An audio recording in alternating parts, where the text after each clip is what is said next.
4 out of 10. Oh wow. To put into perspective, though, 5 is an average movie for me.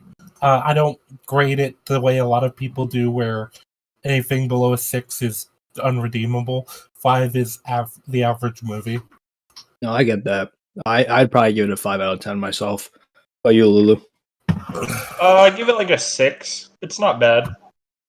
It's okay. It's Oh, okay. I wonder if I would have liked it more without seeing the anime, because it's obviously a much weaker adaptation, but the story itself, in the broad strokes, is still pretty good. So I just wonder if we would have rated it higher without having that comparison. Weirdly enough, I think that the anime was more subtle than its storytelling, which is weird to say, because usually it's not the case with anime. So, a lot of the stuff was conveyed through visuals alone, where this movie didn't really utilize its visuals too well.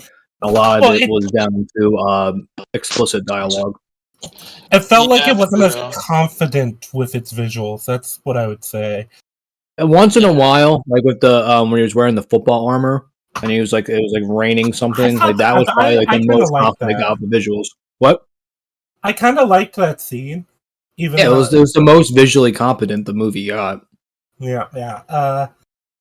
So I guess maybe the best way to do this is to say, if you are just joining us, if you missed our previous 2 streams, I'd recommend watching the anime and watching those to get a good idea or watching those 2 streams to get a good idea of what we're talking about.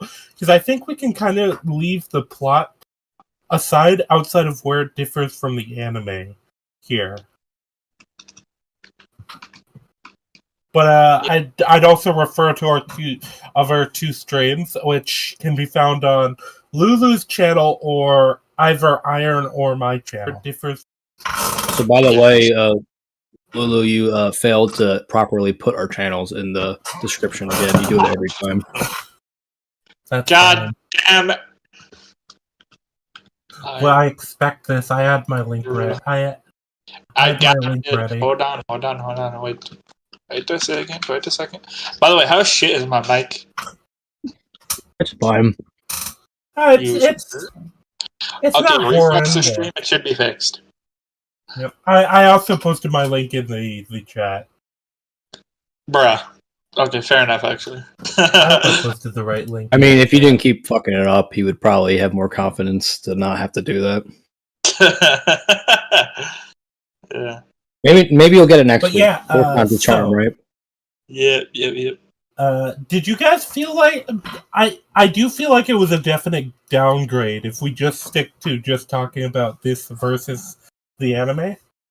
Well, I think the best way to do this is to just go through the plot, compare it to how the anime did it, what we liked better, what we thought was worse, and what we thought was interesting. Like that kind of like format would probably be best for this movie.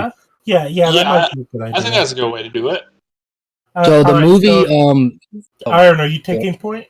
I'll take point for now. So the movie started with him running from the zombies, right? Where, correct me if I'm wrong, the show started with him watching the zombie movie, right? Yeah, yes. The show starts with him watching. Well, I thought that was a much stronger intro. Like, it showed you better where the character's headspace was at, right? Whereas, like, the zombie thing was just kind of, I guess, to grab your attention so you wouldn't, like, click away immediately, because this is a streaming movie, and that happens with these type of movies. It's not like, when you buy a ticket, you're more likely to see it through, whereas, like, a streaming movie, you don't grab their attention the first few minutes, they're likely going to click away and click on something else. So I think that's why they did the change. I think that is a business decision. I don't think it's a bad decision, but creatively, it's not strong. I don't know, because I do think you get sort of the view of still exhausted Akira, and it does still give you the idea of, like, who's this guy? Why does he look the way he does? Why is he living? It definitely still way? Works, but I think it's not as strong as what the anime did. Oh, you mean the running away? Yeah, I definitely. I think the weakest part of this movie is honestly. I mean, basically, yeah. I kind of dislike it because it was basically like, you know that meme where it's like, that's me, and you're probably wondering how I got in this position. Oh yeah, like what's it called? The Uncharted. Uncharted literally did the meme like beat for beat. Did you guys see the Uncharted movie with Tom Holland? No, I did. Literally how the movie starts. He's like, you're probably wondering how I got here. Like, oh my god, he did the meme. That's so cringe, dude. That's awful. I kind of liked it and kind of I thought it was like a 5 out of 10. What, the Uncharted movie? Yeah. It was decent. I mean, I agree. I'd probably give it 5 out of 10, 6 out of 10. I was very much against it when I was first watching it. It won me over by the end. I think is it worth watching? Can I watch it? If you like the games, I definitely would, just to see like the characters come to life. As an action movie, I'd say it's that. like if you like popcorn, don't think about it too hard. It's interesting because I'd be interested in your perspective. It's kind of a generic adventure movie. That's what I'm saying. If you like the genre, or you're just looking for something just kind of veg and watch, I would recommend it. It's not anything like that good, but like if you just want like to throw on some random movie and be mildly entertained, it's a good pick. Okay, that's fair. But back to the Zom 100 movie. I think the weakest part of the movie was the intro, just because the anime's intro was so strong. Like that, I don't think it really conveyed the oppressiveness of the work that well. I think it just seemed like a slightly more oppressive job than normal, right? Like the visual medium of him, like his he looking like so distraught, and his body language really conveyed how much like defeating this job was. And the fact that he did it for 3 years rather than 1 year is just another minor detail that kind of like hit home how oppressive this job was. There's other things where they do and from what I understand, this was less an adaptation of the anime and more an adaptation of the manga. So is this actually closer to the manga than the anime was? No. So they were both made at the same time. Oh, that's interesting. I knew that. Yeah, or at roughly the same time. They had to have been in production at the same time, at least. But one of the things I didn't like is, all the scenes in the anime where he's getting lectured. They kind of strung those together to the point where you actually have the dialogue where it's like, don't go, why can't you decide anything for yourself and don't go off on your own? You actually have that in this. Yeah, you have that back to back, and it just felt goofy. Versus, it felt silly. Whereas, the anime, it felt like part of a montage where it's like, obviously, like the boss is yelling at him in different, different times and different situations about, which made it doubly weird because this movie had montages, so they could have easily implemented an oppressive montage. You know what I mean? I actually thought it had too many montages. Oh, I agree, but I mean, you kind of have to with a movie like this because if they're going to try and fit in as much stuff as they did with its limited time. Remember, the show had 40 extra minutes to do this kind of stuff with. I mean, you could do a longer movie, but like that blows up the budget, and I think they knew that this wasn't going to be anything more than modestly successful at best. I just think that the choices they made for this, like, I'd actually have rather the money that went to this go to season 2 of the anime. Well, it's different studios though, right? It's not necessarily it would all have been financed by Netflix though. Yeah, but even still, like you would have a completely different team working on it, so the product would come out very different. True. Yeah, I guess. You know what I mean, though. It's like I'd have read. Then again, I'm also. This might be another reason my score is lower. My view on this is this didn't have to. It's just an inferior version all around of the anime. I will say I think Kensho was actually stronger in the movie than he was in the show. No, I actually have the opposite view. I think they took a lot of the depth of his character out. I mean, the reason. I mean, we can get more into it later. But I think That might be. I think the biggest. Talk about as we go. You want to do a little bit now, or just save it till later? Yeah. Well, I guess I want to know what you think is stronger. I think he was more relevant to the plot. I mean, like he actually like, especially with the whole football thing, right? They had a setup and payoff for that. I think he got to be more than just a comedic relief. Like he got to do more serious stuff this time around. And I think agree. I think he was more than just a one trick pony this time around. So like I actually, of all the characters, I think he was the one who was stronger. I think that Okay. I think the core idea of his character, though, isn't like really. The most you get is at the end of the movie when he puts the comedian thing on the list. But he doesn't feel like he's as interested in actually entertaining and lifting people's spirits in this one versus. Yeah, I guess that's also something I was going to point out is this movie is, I think, kind of loses the point of the anime, right? It's not as optimistic as the anime was, right? They kind of toy with that idea, but they don't explore it nearly as meaningfully as the anime does. This felt more like your standard zombie movie, just with hype music playing rather than dramatic music. Yeah. That felt like the only real difference. Funny bits, yeah. But yeah, I would say when if we're going back to the plot, just to kind of keep us a bit on the rails. And also, that's another thing I wanted to point out too. Is like, again, this is just comparing Kensho to his first 7 episodes, right? Kensho doesn't get a lot of meaningful depth until the last few episodes. So if you just take the first 7 episodes and compare it to this movie, I do think Kensho is more meaningful to the plot than he is to the first 7 episodes of the anime.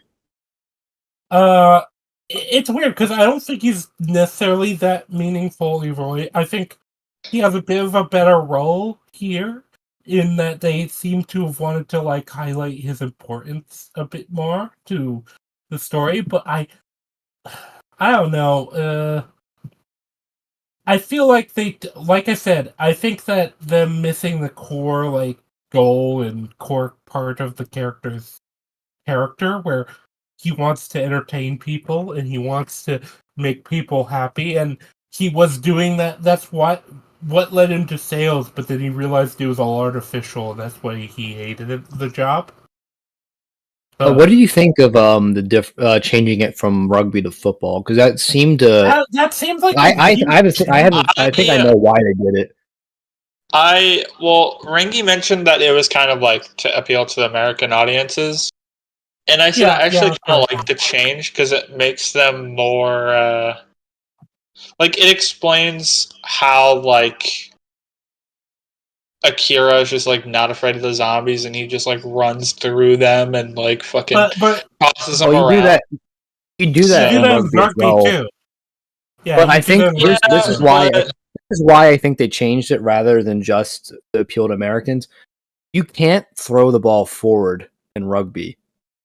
In football, you can. So they made Kensho the quarterback, and they gave him the payoff of completing the pass with the batteries. You couldn't do that if it was rugby players. True. Yeah, maybe.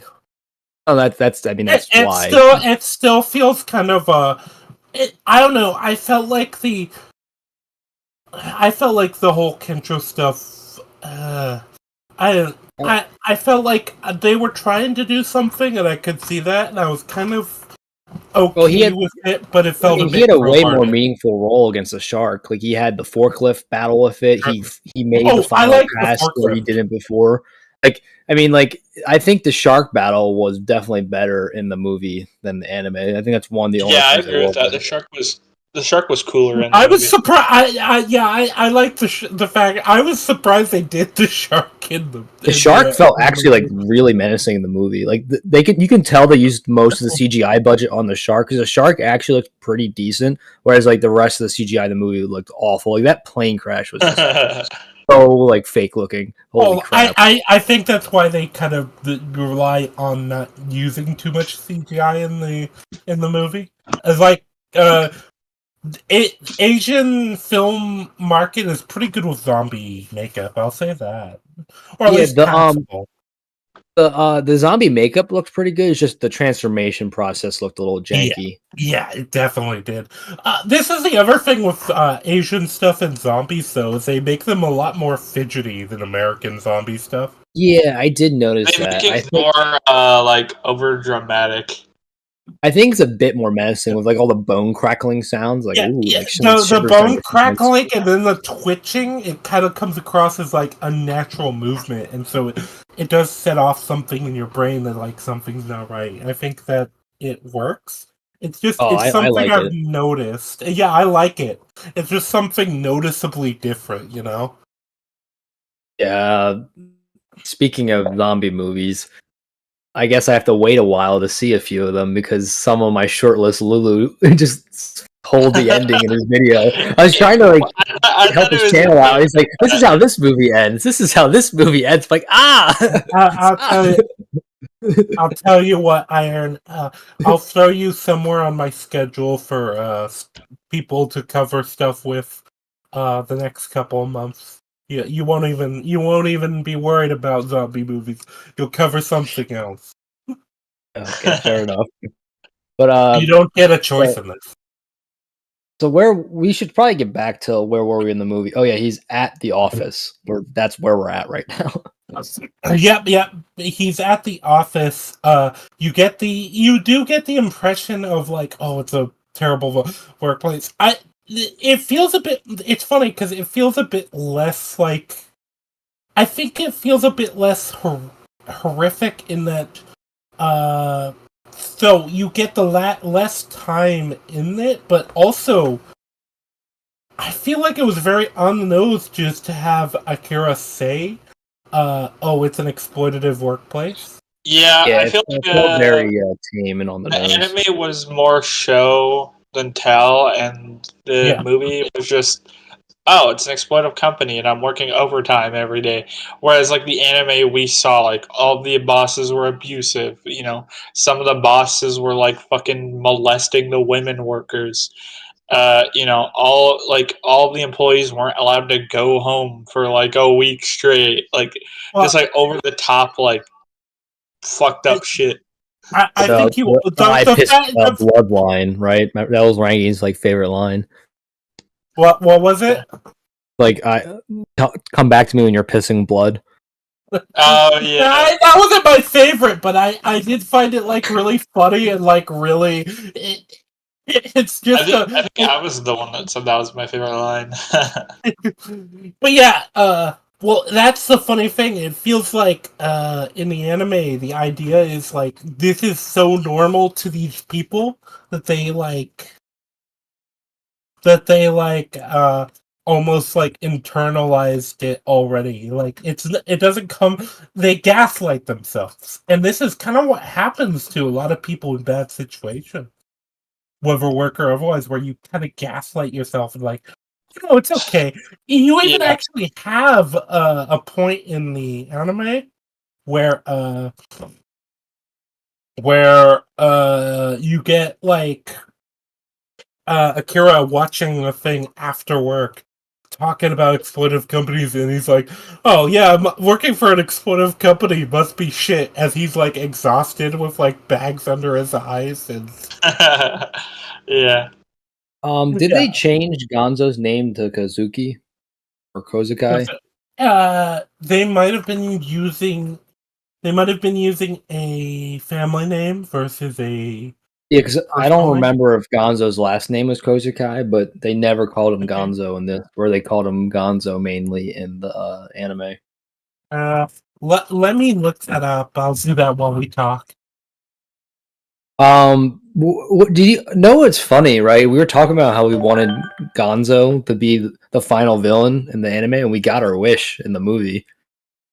True. Yeah, that's true. Shark was the final villain, but but I meant like the final human antagonist was Gonzo, which I thought was interesting because, like we said, he was the stronger one, and I think he was the best. He was the best actor in the movie, in my opinion. The guy who played him. Yeah. So the character's name is Gonzo. I would have loved to see the school shooter in the movie. Oh. What? So Gonzo is his first. School shooters? Yeah. Sorry, go ahead, Rangi. Yeah, so Kozuki is his family name. Gonzo is his name. Okay, so they called him Gonzo in the anime, and they called him Kozukai in the movie. Yeah, Kozuki. Which, by the way, is probably more apt with Japanese formality. You usually don't use the first name of people unless you're personally well, I say the first name, the personal name. I don't know, I forget what it's called, but you don't use you use the family name unless you're close to somebody. Which is funny because in Western culture, it's the opposite. You use the first name unless you're close to them, then you use the last name. Even then, I think in Western culture, it's just generally seen as weird to use the last name. Well, I mean, like for example, like you're on a sports team, you call your buddies by their last name. Or Yeah, like, you know what I mean, military, sports, teaching. yeah, fraternity, like all that kind of stuff. Yeah, like a lot. Actually, I feel like it's a lot of jobs that you are referred to your last name then first. It would be weird in my job, but then again, I have an extremely common last name, so. Dox yourself.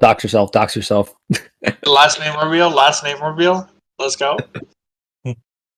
Obviously, it's Smith. I was gonna say, is it like Smith or Brown or White? Yeah. It's something. It's one of the most common last names in America. I'll say that. I mean, pretty much, I feel like everyone's got like friends or family who are like the last name Smith. I mean, I do. Like, it's such a super common last name. Yeah. Yep. It just one of those names, you know. Smith, Tanner. Mm-hmm. It's probably because those were occupations in, you know. Yeah, because that's where a lot of last names come from. Well, because back in the day, unless you were a noble or like royal, like you didn't have a last name. So like you'd be like Joe Tanner, Robert Smith, right? Like your last name was your profession. So people they called you your first name and then your profession. So that's why a lot of them eventually just became last names. Yeah, my last name actually isn't that.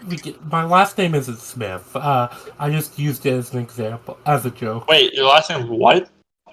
Well, my last name isn't Smith, but I'm not going to say it on stream. His last name is Weeb. Rangi Weeb. Weeb. Yeah. Yeah.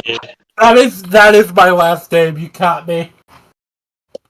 So we go through the office stuff. We do the Kensho conversation earlier. I mean, I guess they just didn't have what did you guys think of the Kensho conversation? Because I don't know how I feel about it getting as aggressive as it did.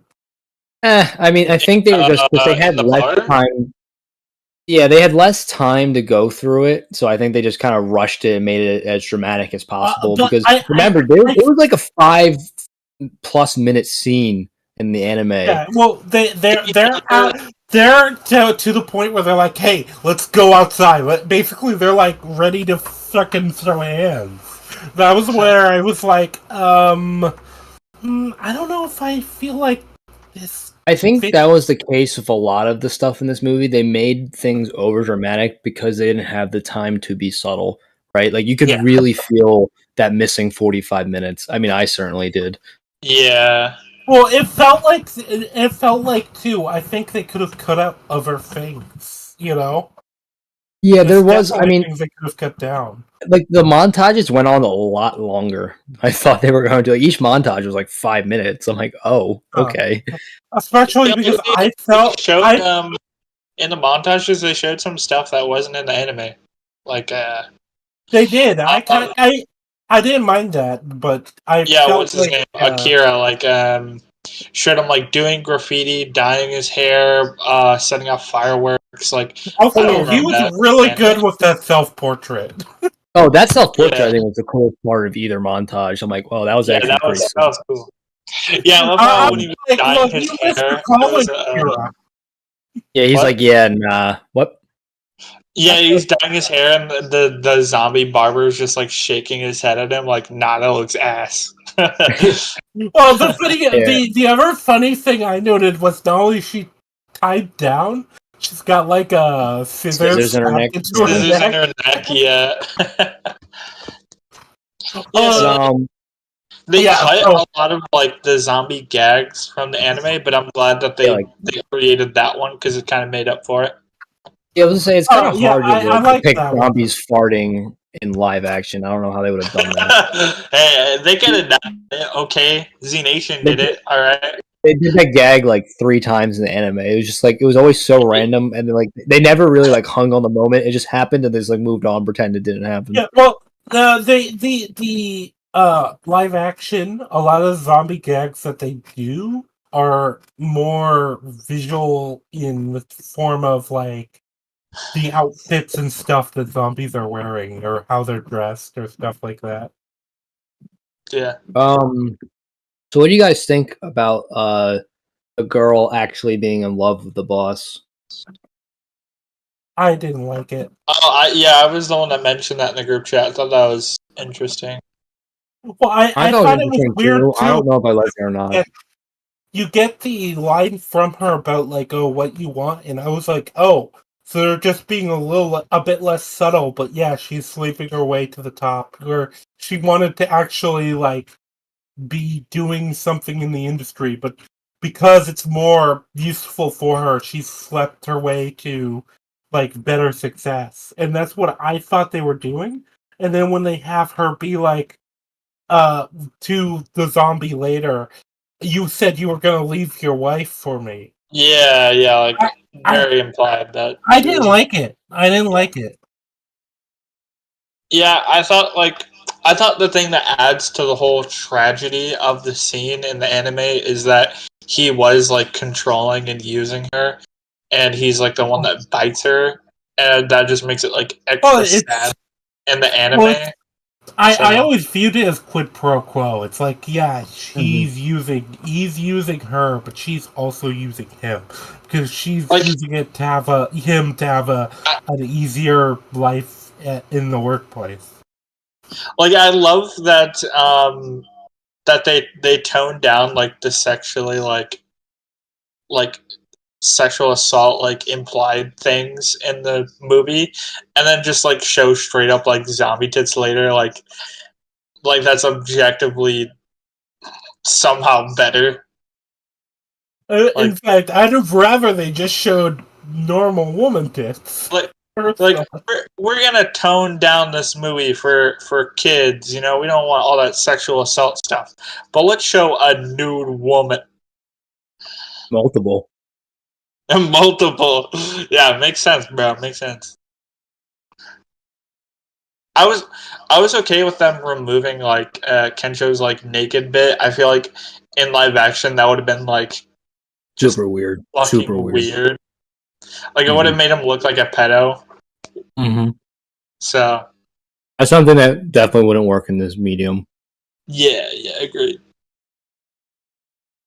Same with the Black Clover guy. You know what I'm talking about? Rangi, did you watch Black Clover? I have no idea. You know, this has a thing with a lot of like really popular shonen. I tend to there's watch there's a random anime character or nude character. No. I tend to watch them until I get bored, and then I stop watching them. Fair. No, this is why I always say I'm a weeb, but then I'm a weeb in like the weirdest way. Where like, for example, I haven't watched any of JoJo's Bizarre Adventure, but I've been. We're gonna fix that. I'm going to make us watch all 6 parts, whether it takes 6 years. But there's like specific like niche anime that I've like binged the hell out of. Like I've watched almost all of the Fate franchise, but I haven't touched, including some of the bad stuff. But I haven't touched like JoJo's or Gundam. Yeah. I mean, it seems like we'll be watching mainly anime and horror stuff. So yeah, that seems to be our current like bread and butter. Maybe we'll pick up something if something particularly good comes up. You know. I'm gonna make us watch Dunkin' Egg. I guess watch what? The new Young and Inspire show. You know what? I'm fine with that because it was. It's only gonna be 6 episodes, I think. So I was fine with that as long as you share your password with me for HBO. yeah, okay, we can do that. Or you know, whatever alternative way of watching it you decide. Yarg. Yeah, you mean the way I watch everything? Tortuga, indeed. But, Tortuga. Tortuga. Yeah. So yeah, she kills the boss, and then she turns into a zombie. I thought he was going to throw her out the window because I thought we were going to get that with her. Like, yeah, no one got thrown out a window. I was so mad. Oh wait, before that though, do you guys feel like this is something I felt was weird? Do you guys feel like they underplayed the rest of the universe but overplayed Akira's like attitude? Because that's what felt weird to me. All right, what? Akira felt more goofy in this than he does in the anime. I don't think so. No, I think he's the same level of goofy. I just think the rest of the world is more serious. I think the anime, a lot of the characters play along with it more, so it comes across as weirder. Well, to an extent, but I think the anime also does the reverse, where a lot of characters play it super seriously, and then you have Akira who is goofy, and that. Well, I think with the anime, right, for at least on the good guy side, the only super serious character really is Shizuka. I guess the dad at first, but then he turns out to be silly.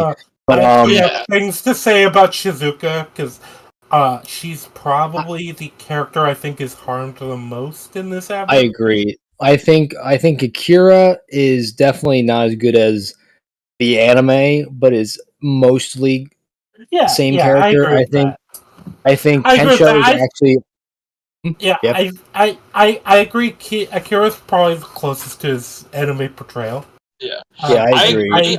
Although I do think they casted well for each character. Like they all kind of fit. Like yeah, I think the casting was pretty. Yeah, I didn't have a problem with the casting. I feel like I had more of a problem with the directing.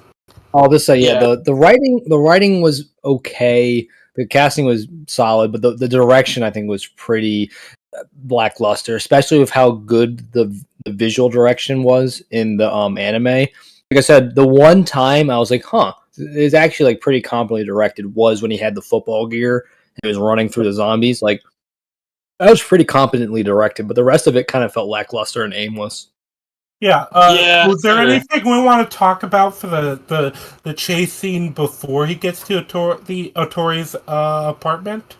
I think it's just underwhelming. I think the payoff is just not really there. It's underwhelming. It's like, I'm free, but like I feel like he didn't earn it. Whereas like in the anime, you felt the oppression and like you could feel the burden lifting off him with like the color change and like the change in his like facial and like body animation. Right? Like I think they didn't do all of that combined. Basically. Yeah, like the visuals, the pacing, the music, right? I think was all much better portrayed in the anime, and all that working in tandem really made that moment powerful. Whereas in the anime or in the movie, it's like, okay. He gets over that one like fits, and then he's like, oh, I don't have to go to work anymore, and he skips around through the circle for a minute. Also, and he's like, that was kind of a cool directional moment where the zombie is like, while he's like so wrapped up in his thoughts about killing himself, there's just a zombie that walks by in the background. I thought that was neat. Yeah. I always that was one of the things I kind of appreciate. I always appreciate visual signs of the zombies existing before the official like end reveal. You know? Yeah. It's like obviously he was a zombie, but like it was just like how he walked and sounded, right? Like it wasn't like Akira reacting to him. Yeah, Shaun of the Dead is another example I would point to for that. I get to see that. That does it really good. That's why I had to stop watching Lulu's video because like I have only seen like 2 of the movies on that list. So you kept just like I can't too many spoilers. You know what? maybe Usually we when I have to do, do sorry, but usually when I do rankings, I just kind of like, I don't know. I thought I put a spoiler warning in the video, but I guess not. But I usually just assume that if you're watching a ranking, then you've seen like what's in it. Dude, like that's or you've seen the bulk. You've at least seen the bulk of like the genre, and you're like, yeah. I feel like that's like so like I don't know, when you have 10 movies from a genre, even if you've seen like 8 of them, that's still 2 of the movies you're getting spoiled. Know what I mean? Yeah, but also I put chapters, so you're like, oh, I haven't seen that movie, I'll skip it. You know? Oh, I mean, I don't use chapters. I feel like I was gonna say, come on, it's like a big thing on YouTube. Like you can, whatever, man, whatever. No, like, dude, it's totally fine. You're a bitch. Stop being a monkey. When I do mine, I try not to spoil because I just assume they haven't seen it. Oh, my reviews are entirely spoilers, but my reviews are also multi-hour like streams. So I'm sorry if you're watching a multi-hour stream. If you're watching a stream on, that is different. That's different because you're going into it knowing what you're watching, right? You know what show you're covering. Like I had no idea what movies Lulu was gonna pick, right? And like I seen of the first 5, I saw 2 of them, and then I got 3 spoiled. I'm like, after the Train to Busan one, because I was really interested in that. I'm like, well, I'm gonna stop watching now. That's why I put chapters, you motherfucker. Well, I'll remember that for next time. Wait. I put chapters on all my videos. You've watched Train to Busan, but you haven't watched Shaun of the Dead? No, I didn't. I didn't watch Train to Busan. So when I found out the ending, I'm like, oh, well, I guess I know how the ends now. Okay, well, it's mostly my fault because I kept watching after I already got like a couple of movies spoiled, but like that one I actually was really interested in seeing. So maybe we can cover Train to Busan. Put Train to Busan on the schedule. Maybe later. I don't know about that. I was gonna say it's iffy because Lulu's probably covered it already. Maybe I can abduct you for a stream on my channel for Train to Busan. Yeah, I'd say you guys could do the stream. I'll pop in to give my thoughts on it. Like, yeah, absolutely. One of you could host that if you wanted to do it. I don't plan on hosting until I get to 500 subs, but that's just a me thing. Okay. No, I'm happy. I'm happy to host. Because then I don't know. Anyway, back to the movie. So she kills the CEO, which I guess was more relevant for her to kill him because of the whole love affair thing. I understood that. That was okay. Yeah, it was fine. And then he cusses his love, runs away. And then that's pretty much like episode 1 of like where the anime was at. So then we get into we skip the beer run. Unacceptable.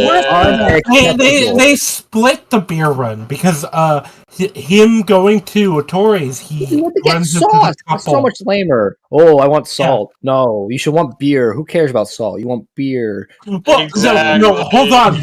So when it comes to the beer run, actually, I found it more insulting. Are we just gonna skip to that? I think it's just a montage. There, yeah, I mean, we already talked about the montage and like we don't really need to rehash it. So, and they made Shizuka an alcoholic. Why? Oh, this is one of the things that's funny to me. Wait, the girl? Yeah, they made her an alcoholic for like they never really did anything with her. Well, no, wait, hold on. This is one of the things I have the biggest problem with in the whole show because remember, Shizuka in the anime. What's her big criticism? It's that Akira's done all of this for a beer run, and now they've made it. Character. They've made her the one, and not only that, but remember, Shizuka's whole thing was she's going over with needs over wants. To be fair, Rangi, alcohol is a need. So let's also be clear about that. You know what I mean? So the idea of it is, with her doing that, remember, she had the sake in her bag. It's not like a thing she looked at and then decided not to leave without, like it is in the anime. She had it in her thing. Yeah, because they imply she's an alcoholic multiple times throughout this movie. I do hate how, like, I know this is skipping to the end of the fucking movie, but at the end of the movie, when Akira says, "I'm gonna stay," she, like, kind of tells Akira, like, her backstory, and we got none of that during that speech. I thought that was kind of dumb. Like, I missed Well, they didn't have the time, dude. Like that would like to actually like make the backstory meaningful. You would need to add like another 20 minutes to this film. I guess, like I said, if Netflix was willing to spend the budget on an elaborate backstory, they definitely could have done it. It's just like this movie felt like it was made on a budget, and to add like half an hour to a film, or at least like 15 minutes, that's a lot of money extra. True. Then you have to cast an actor for the dad. You got to like curious make a new set for the house. You know what I mean? Yeah, I'm very curious if Netflix was planning to do a second movie to do the second half of the anime. I think they might have if this because I have no idea how Netflix measures success. Right? They I think have their their own standards the metric. movie bombed. To be honest, so Well, it's harder, right? Because it's not about money. It's about like if they gained enough subscribers, right? Because like a show that was watched by a lot of people but gained 0 subscribers, is that necessarily better than a show that wasn't watched by that many people but gained a lot of subscribers, right? Like probably the show that was watched by less people but gained more subscribers is the better one, no, right? Like because more subscribers equals more money. Watch hours doesn't really matter too much from a financial standpoint because they don't have ads. I mean, yeah, which most people using Netflix don't. So yeah, I mean, does Netflix even have an ad option? I know like Hulu does, and like a couple they others do now. I think they added a cheaper like ad option, but okay, I so I don't guess think that many would be the people only. use it. Yeah, most people don't use it, so I feel like they wouldn't care as much about watch hours because watch hours only really matters for ads. Now, obviously, more watch hours equals more subscribers typically, but that's not always the case. Okay, no. I was okay. Sorry, I don't mean to change the subject, but I was looking up if like the movie was like a monumental failure, and I saw a Reddit post as like r/Netflix, and someone saying the movie failed because everyone, like all the actors in the movie overact. I was like, bro, have you seen the fucking anime? Like, Yeah, they I was didn't gonna say overact it's enough. way more subtle than the anime in that regard, anyway. They didn't overact enough. Yeah, I who was your favorite actor? Mine was Kosugai. I think he did a pretty good job portraying the asshole boss. Kensho, probably. Yeah, he did good too. Like I said, I didn't think any actors did bad, but I think the character that like came closest to like the anime adaptation, I think was the boss. I think he did a good job of like breaking down. I think Kosugi felt like the most like. It's funny because the boss, like in the movie, is completely different from the anime boss. Yet he's really great. I don't think so. I think they're but very as far as the acting goes, there's an extent I believe because I think you can get away with a lot more extreme behavior in animated form versus live action. Iron. You seen Free Guy, right? No. Oh wait, Free Guy. Yes, I have. God, I hated that movie. Taika Waititi's character. That's what I got off of the boss in the movie. I did not get that at all. So I did feel like Kosugi in this. Well, we'll talk about that when we get to it. Wait, where are we now, though? I don't know. They're at the store. They're at the store. Yeah, beer. Okay, yeah, the store scene. That's like I said. So not only that, but I also did. What did you guys think of them making her more of an action Shizuka, more of an action girl? Because I think it causes. So I think I'd be fine with it, but I think it causes issue with how she then acts later on because So this is jumping a bit, but when they're in the store, they have her take the place of the third girl. Yeah. Well, the fact they kind of had her just throw away her baton in the scene before that for no reason. Yeah, I mean that was just we need her to be defenseless in the next scene, so have her. Yeah. It was just so that she couldn't just take out the zombie as soon as it woke up. Yeah, it was. It's like, how do we make the plot happen? Oh, have her just throw it away. Yeah, that was probably the dumbest moment in the film. I remember watching it. Yeah. Like, why did she do that? Like, that made no sense. Yeah, no, because it's not like it's a big clunky weapon that would hinder. It's not going to slow her down. She could have got. She actually slowed herself down more by turning around and throwing it than keep running. If anything, it would slow her down more for throwing it, and also you can collapse if it is hindering you. You can collapse it. It's a collapsible baton. Yeah, I know. Yeah, like I said, it was every way you think about it was just a dumb scene. It slows her down, gets rid of her best weapon, and that's not something she would do because she would realize that it's beneficial to have that. Yeah, but also in the store scene, another thing I didn't like. Because they kind of changed the zombies somewhat. They make them dumber. Yeah, they make them because in the anime, sound was not the main thing they were attracted to. Sound was kind of the main thing. You get remember the host club. You get that guy.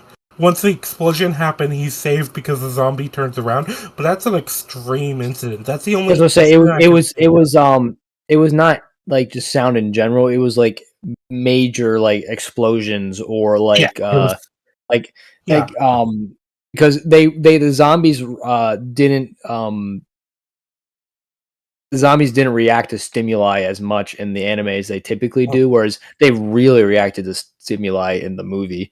Every little sound sent them in the opposite direction. Well, it almost treated it like the zombies were blind until sound came into it, because there were so many times where it was clear that the zombie could obviously see the character, but it didn't react like it could. They literally we're skipping to the end of the movie when she throws the music players. They should have still just tackled her. I don't know why. That was the worst incident of this, actually. It was, yeah. Well, I think actually the store scene is also pretty bad because you get the zombie. He was on top of her and then left her to jump after the keychain. Yeah. Well, it's funny too because it's very inconsistent because jumping again to a later scene, later on when they're in the Don Quixote, the corner store. I thought that was a liquor brand when they first said it. Oh, well, it's funny because I recognize that store from one thing: the Yakuza games. Oh, that's fun. One thing I noticed was I didn't think it was an actual store. I assumed it was. A lot of times when they put places in video games, it's it's either heavily based off of something or just the same thing. Oh, I assumed it was based off of something, but I didn't think it was the actual name of an actual store. They do that occasionally, right. But I thought it was a McDonald's thing. But before I forget, is why do they put newspaper in English on the door rather than in Japanese? So that was odd. At the CEO's door, the director. So when they zoom in on the door, and there's a little slot for newspaper, but instead of being in Japanese and having an English subtitle, it just says newspaper on the door, physically, the Arabic numerals on it. I'm why wouldn't they use the Japanese signs? They're in Japan. That just really confused me. There are times where Japanese people will just use the Latin words, or not Latin words but English words or Spanish words, just because they think it sounds cool. But it did seem like it stood out to me too. I thought that was interesting. I didn't realize that was a thing they did there. Oh, well, they do it sometimes, but this does not feel like it's one of those cases. Because it feels like they would be like, here, this is where the newspaper goes. Like you would want people, because not everyone in Japan would know how to read English, even if they know how to speak it. Yeah. But yeah. So with the store, another thing that stood out to me was was there product placement, like when she drinks that drink? No, that wasn't it. Well, it seems like it felt like product placement. They zoom in on the bottle and you can see the label. It did look like a commercial for some kind of like water brand. I think it was like legitimately a product placement ad because like they do that in movies. They pay a lot of money to show the label. Like, they'll have like a character in Transformers drink like a Pepsi or something. With the action scene, the main character specifically says that compares Shizuka in this version, the action girl version of Shizuka. He specifically says Mia Jovovich. Who's that? You don't know? It's a familiar name, but I can't picture her on the top of my head. I've heard the name before, but who is it? Hold on, wait. Let me look her up is she the actress? So I don't look stupid. Is she the actress who played? Yeah. She portrays Alice. She portrays Alice in the Resident Evil films. Oh yeah. My God. There's your Resident Evil reference, Lulu. Yeah, Alice, the worst fucking self-insert of all time. No, but what I hate the 90s Resident Evil movies. Those fucking suck. Yeah, well, it felt like such a niche thing for like a random Japanese citizen to know is the American. I think she's American. But well, I don't know. The Western actress of the Resident Evil films name, and then to compare to that just stood out to me. That's what I was talking about in the Discord earlier when I said Americanisms. I was like, because like the anime has a lot of like references to like zombie movies and games like Resident Evil, Z Nation, fucking Shaun of the Dead and shit. But the movie doesn't have any of that, so to have that be like the only reference is kind of odd. Also, Mia Jovovich is apparently Ukrainian by birth. Interesting. She was raised in the United States. But she's like an American actor, but she's not American. Yeah. Yeah. She's or at least she's not American by birth. Yeah. But so like Schwarzenegger. But one thing I thought was interesting is that they really leaned into the football references. Like they had Akira wear a Packers shirt for like a good chunk of the movie. Yeah. That was another thing I felt was that's a base pick. Weird. I like the Packers. Aaron Rodgers is my favorite football player, so I approve. Fuck you. They wouldn't necessarily put that together unless you admitted it, which you did. The one last time was much more my fault. All right, Anyway, let's move on. I was gonna say, cut here. End the cut here. Yeah. But so in the store, we're done with the store scene, right? They do the action scene, and then there was the sound grenade, and then they go on their merry way, right? Yeah, basically, yeah, they both go on their merry way.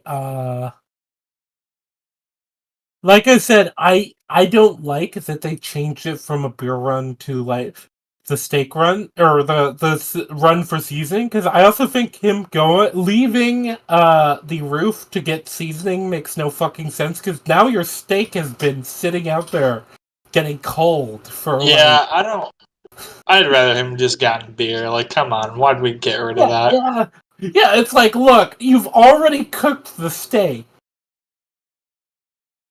Like, I'd rather him make the steak, and then he goes to crack a beer, and he's like, "Oh fuck, I'm out. Guess I gotta go get beer." And then, like, like in the anime, So Yeah, it was a dumb change. I think that was, like I said, I think the beginning of this movie is easily the weakest part. I think the ending is a lot stronger. The second half of this movie is a lot I stronger than agree. the first one. I First think half of the this movie middle. really sucked. Yeah, I think the middle half is also very weak. I think the ending is the strongest part of the movie. Yeah, once they get to the RV, it's probably when the movie starts to pick up. Yeah, but I would also say that the RV no. Actually, no. itself When they get to is the Don Quixote is when the movie starts to pick up. Oh, Which is I just, don't like. There's a lot you don't of. like it? I said why I don't like it because they had her throw her baton. No. Basically, But I'm they saying let the zombie. right after that, like that part's dumb. But like once the gates Oh, close, right from that moment onward, once they get out of there, yeah. I'm just Once they saying, get out of there. taking the dumb setup aside, I enjoyed the store scene. I still felt like they could have done a lot more when the zombie woke up because you kind of just have Akira and Shizuka do nothing as a result of being scared unless they get 2 people killed. I don't know if I like that. I feel Wait, what like do you they mean? could have at least snuck over and tried to like warn the other 3 people in the room. What scene are we talking about? The Don Quixote scene, the scene in the corner store with the flight attendants. With the flight attendants. Yeah. Karen and Shizuka kind of do nothing about the zombie waking up when there's only one zombie. And they probably could actually, both of them, like even though Shizuka doesn't have her baton, both of them have dealt with zombies. Hell, Akira has dealt with zombies with his bare hands before. They probably could deal with one zombie, but they just I feel like that scene was a little bit of a stretch. yeah. I feel like they're kind of responsible for. It would be one thing if he moved away while they were talking and they don't notice him, but they notice him and they do nothing, and therefore 2 people got killed. Yeah. Yeah, it was kind of like, oh, you can take down a whole building of zombies, but you can't take down one. Like, come on, bro. Yeah, like Akira doesn't immediately fucking shoulder charge this guy into the wall, like he's done like 3 other zombies. Yeah. 3 other zombies, at least one of which was bigger than him. Because the boss was bigger than him, at least, bulk-wise. Yeah. But yeah, where we are now, we leave the store. What was the next scene? I think it was him finding the bloodied apartment. And then going back to his apartment. And then he, like, starts cleaning up. Yeah, Was he that it? cleans up, and then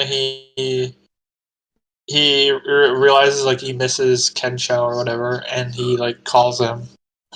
I feel like we're missing something, but yeah, basically he does call. Wait, are we going back in time?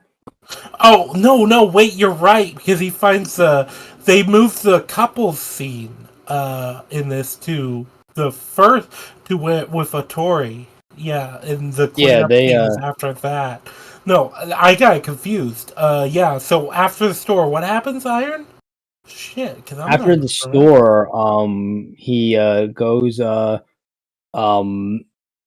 back, right? The couple scene plays out the same way it does, but then he calls what's his name? Kensho. I think he already cleaned up the room in the montage, right? Yeah, he cleaned up the room already. Yeah. I think the couple scene also happened before then. But yeah, he does call Kensho. I think. Oh no, the couple scene on the way to the store like played out the same way, and on the way back. No, because the couple scene in the movie is done when he goes out to meet Atori. Oh, you're right. Yes. That's I think what threw us off. But yeah, he goes back and eventually he calls Kensho. Yeah, so then that plays out very similar to the anime. It's probably the closest to the anime and how it like happens.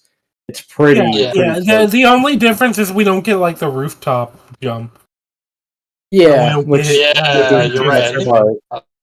That was the best part too. So well, we also do get the other big difference is we get the football gear theme.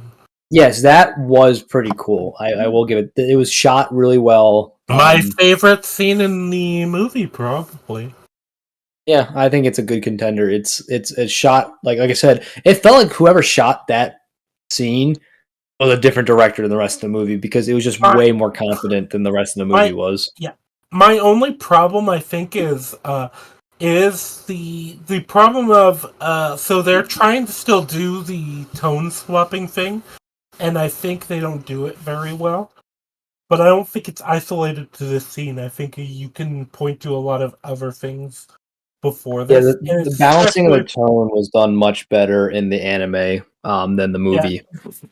And the problem balancing tone's hard. It's like I won't hold it against the movie too much because some very good movies have trouble balancing tone. So it's like it's a hard thing to do. Yeah. Because, it feels like they're also going for a bit more of a serious tone compared to how the anime is. Which I agree. It's played a lot more straight than the anime is. And that's kind of why... It's a much more standard anime or zombie story. That's kind of why I felt like this scene, while I think it's my favorite scene in the first half, it felt weirdly out of place because it's a bit more goofy, but it also is still it's still, like I said in the last one, it's somebody actually armoring up the old zombies, even though the football armor isn't as good as like the football armor isn't as good, gonna be as good as the shark suit, obviously. Although we're jumping ahead a bit. Why was the shark suit not covering his whole face? I didn't get that. Like it's supposed to be like a scuba thing. Because the actor probably wanted their face on screen. I get that, but like, wouldn't like that make no sense? So I have made this. You are highlighting some of my major problems with the whole shark, with the whole like second act. Not only does the shark suit not cover his whole face, he doesn't. Like it wouldn't be an actual scuba suit. Down. No, not only that, he doesn't have the mask down fully. After the first time he has the mask on, like he raises it and then he never loses it. Yeah, it's But yeah, that's actor's face got to show actor's face. I mean, the MCU has that problem in spades. They have all these cool They have all these cool helmets and they never wear them. Like Ant-Man 3 was a good example of that. Like every freaking scene, they took the helmet off. Also, though, we're only like 20 to 30 minutes in, and we're like an hour into the stream. Iron, are you sure this is gonna be the shortest? Yes, because there's only we're an hour into the film. True, and we're almost halfway. There's like an hour and 15 left. We're at the part where him and Kensho are reunited, and they're going to try to go to the aquarium. Yeah, I don't think there's much to say that you can't say about the anime, other than you see a lot more of the process. This is actually one of the parts of the show I didn't mind too much. You see more of the process of him rescuing Kensho, and it feels like there's a lot more effort involved versus how it is in the anime, where it seems like it's effortless up until they have to do the building jump. Like I said, I think a lot of the stuff surrounding Kensho is just better in the movie, including the rescue scene of him. Like I think Kensho and his relationship to the plot is stronger in the movie than the anime. That's the one thing I'll give the anime or the movie credit for. I agree. But yeah, so then they want to go to the aquarium because I like how in the movie too it's more of like a reason why everyone's going to the aquarium, right? Because Gonzo or Kozakai is like advertising to get people there as a labor force, which I thought was pretty cool. Yeah, I actually like that change where instead of him just having a random fucking like him having like a random ass warehouse in the middle of nowhere, it was like he was his business was the aquarium. I like that. I think that was a really cool. I didn't really like the merging of the bus and the store scenes, but I did like the merging of the aquarium and the bus stop. I thought that was a cool merger. I think having Kozakai and the shark in the same like plot point, I think was pretty cool actually. Yeah, I agree. You're taking the two best villains from the show, the zombie shark and Gonzo, and putting them in like the same scene. I thought that was actually a really cool idea. I'm glad they did it. Agreed. Because I think the last half hour of this film is pretty strong. It's just everything up to that's pretty weak. So yeah.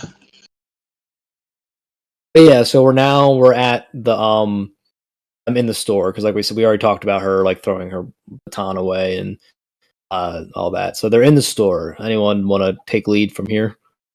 Yeah, I think, like I said, I think it's just a full. So not only do I think it's a full-on downgrade, I think that include aid of the anime scene. I actually do not. So I think they have to include Shizuka because they don't have as much time, with Shizuka because it's a movie and not an anime. Mm-hmm. So they need to establish like a bit of a relationship, but the Shizuka stuff feels very rushed in general when it comes to the movie versus the anime. And the anime doesn't actually have that much of her, Like, or at least for this, like, first, like, 7 episodes that this kind of covers. No, I mean, really, the only episodes she's not in are 1, 3, and 4. She's very present in 2, and then 5 through 12. Yeah. She is present, but the a lot of the stuff with her isn't included in the movie anyway. Oh, are we talking about the movie? I thought we were talking about the anime. I'm kind of talking about both. So, I think you can afford to do the stuff. I think that, like I said, I think that in the movie versus the anime, he is like the worst off character. And a lot of that it's funny because they set her up as like the alcoholic kind of character, but then also she's still like taking watch while everyone else is getting drunk. Yeah, that was weird that they made her, because remember there was the alcoholic flight attendant in the Yes, there was. And they kind of I thought they were gonna make her be the alcoholic flight attendant, but she doesn't die to the zombie kind of thing. But no, she doesn't even drink with them when she's the alcoholic. I thought that was a she's taking watch, which I can believe of original Shizuka if she was in that scene in the anime, or but the movie Shizuka, it's to the point where she gives in to like having fun with them for the sake of just having a drink of sake. Yeah, like she goes to the hot springs because she wants a drink. Yeah, and that's kind of why I don't buy this version of Shizuka would be like taking watch, like taking it into sort of isolation. Not know if I didn't know Shizuka from the anime. This version I feel like would be absolutely tempted about the whole like drinking thing. And would probably be drinking alcohol with the crew, in a safe place. But okay, she doesn't. Maybe she is still somewhat logical. I can grant them that. It is supposed to be the core of the character that they care more about their needs versus their wants. Mm-hmm. So whatever. Either way, yeah, she's away from the scene. And you have the two trying to flirt with the flight attendants. I thought it was so funny that Kencho pulls both of them. He's like, sorry. Yeah.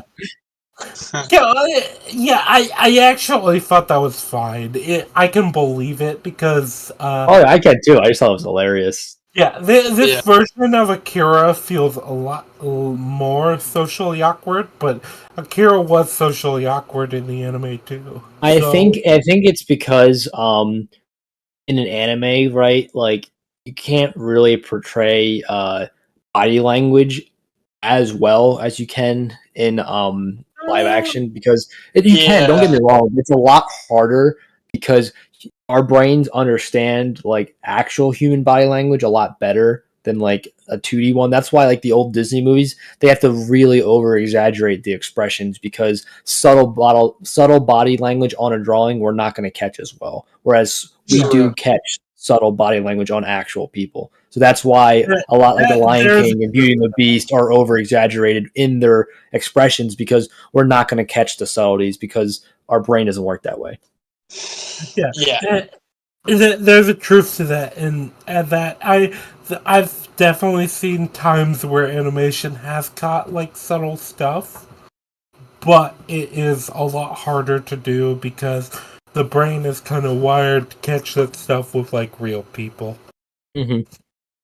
Yeah, like I said, you can do the subtle stuff, but you're not going to usually catch that on a first watch. You know what I mean? Like it's something if someone points out to you or you've seen the show more than once, something you might pick up on. Whereas like they do it the way they do in Lion King and Beauty and the Beast and those kind of movies, so you do catch up on it on first watch. That's why they over exaggerate, so you do know how the characters are feeling. There's no mistake in the read. You know what I mean?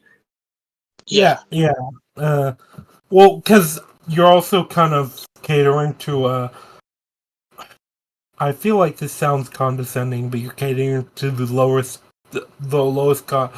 the greatest common denominator, where it's like the low info people, the people who aren't invested. You know, like the people who aren't going to be paying as much attention with that type of stuff. Like obviously people who would just want to watch it for entertainment value rather than like artistic low investment viewers. That's probably the best way to put it. Because I don't want to say it's like low intelligence people, because I don't think that's true necessarily. I think it's low investment. Is this whole tangent just you dunking on children right now, Rangi? Is that what we're doing? No. I think children are very, very invested in. No, like, I understand what you mean. Like, there's movies I'll watch like that I really like just because they're entertaining, and I don't have to think about the hidden meaning or whatever. And then there's other movies where like I specifically watch just to like contemplate about what is going on and like get the hidden meaning. So it's like the show has that hidden meaning, artistic value to it, and then the movie's just entertaining. That's it. Yeah, it's a case of I do actively hate the whole turn your brain off mentality when it comes to like movies and stuff. And I mean, the occasional movie can be fun with, like Godzilla versus Kong. I just wanted to see Big Monkey punch Big Lizard. Yeah, I know, dude. That's why I wasn't there for anything insightful. I find that part entertaining. I don't think the movie's good, but I do think it's entertaining. Oh no, it's not. And I think like Godzilla -1 from what I've heard, I haven't seen it, but like it shows that you can have an interesting human plot line within a monster movie. However, a lot of the times for the bigger budget ones, people just want to see Big Monkey punch Big Lizard. And this is the problem with these higher budget like things, though. With you do have to like cater to the most common features. You know, you have to understand you're going to appeal to normies. If you're doing a big budget movie, you have to appeal to normies. You just have to. Yeah, and that's also why a lot of like anime stuff, like a lot of normies find anime stuff cringe because a lot of anime stuff appeals to anime fans, and that stuff doesn't appeal to normies. Shonen usually does the best because it's exactly. But if friendly, even though most like diehard weebs don't like most shonen. Like, absolutely. I think the most recent example I can give is I went to see Heretic, and that's like elevated horror, where the whole point is that you come out of the movie thinking about something. In this example, it's religion, and I imagine the movie will perform poorly, not because it's bad, it's a good movie, but the normal movie going audience doesn't want to fucking sit down and like have a midlife crisis for 2 hours. They'd rather just go see something fun and entertaining, which is why those movies perform better. And then you get movies like Oppenheimer who almost make $1 billion. Yeah, occasionally you have the intelligent movies that make a bunch of money, but that I feel like that's really rare nowadays. I think also a lot of that had to do with the meme factor. I think Oppenheimer would have been successful regardless because Christopher Nolan has that name recognition, and World War II movies tend to do well just regardless of who's making it. Right? People love World War II movies. It's one of the most interesting eras of modern history, and there's so much you can do with it. And I think the combination of Christopher Nolan, it being a World War II movie, a stacked cast, and the meme factors, it's not that surprising. It did almost $1 billion. Yeah. Yeah, I agree. But okay, we were at the store scene. So Kensho takes the girls. They do that really funny flirt scene. The innuendos were just going through the roof in that scene. They were like they barely count as innuendos. It was so straightforward what they were doing there. You also get the kind of wholesome scene of Shizuka patching up Akira's hand. Yeah, that's the first example you get of her wanting to be a doctor, right? Was that scene? Yeah, that, at least for the movie, because obviously they don't have as much time. And I do feel like it's a bit more on the nose than the anime for like the setup of their chemistry as well. I think that's everything. This movie is a lot less subtle than the anime is, which is again funny because the anime is not particularly subtle itself. I was gonna say, usually anime gets accused of being too on the nose. That's kind of why I find it really funny that the movie is very, very unsubtle in what it wants to do.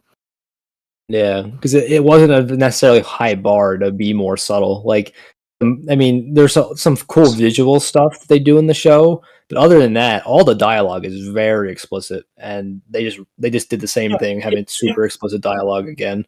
If anything, I think the dialogue is too explicit, and my biggest example actually is if we want to just take a second to tangent back to episode 1, where Akira gets like the party, and then everyone's like finishes the drinking, and he's like, "All right, guys, yeah, this is great. I can't wait to work with you tomorrow." And everyone, and they actually all the key badges drop.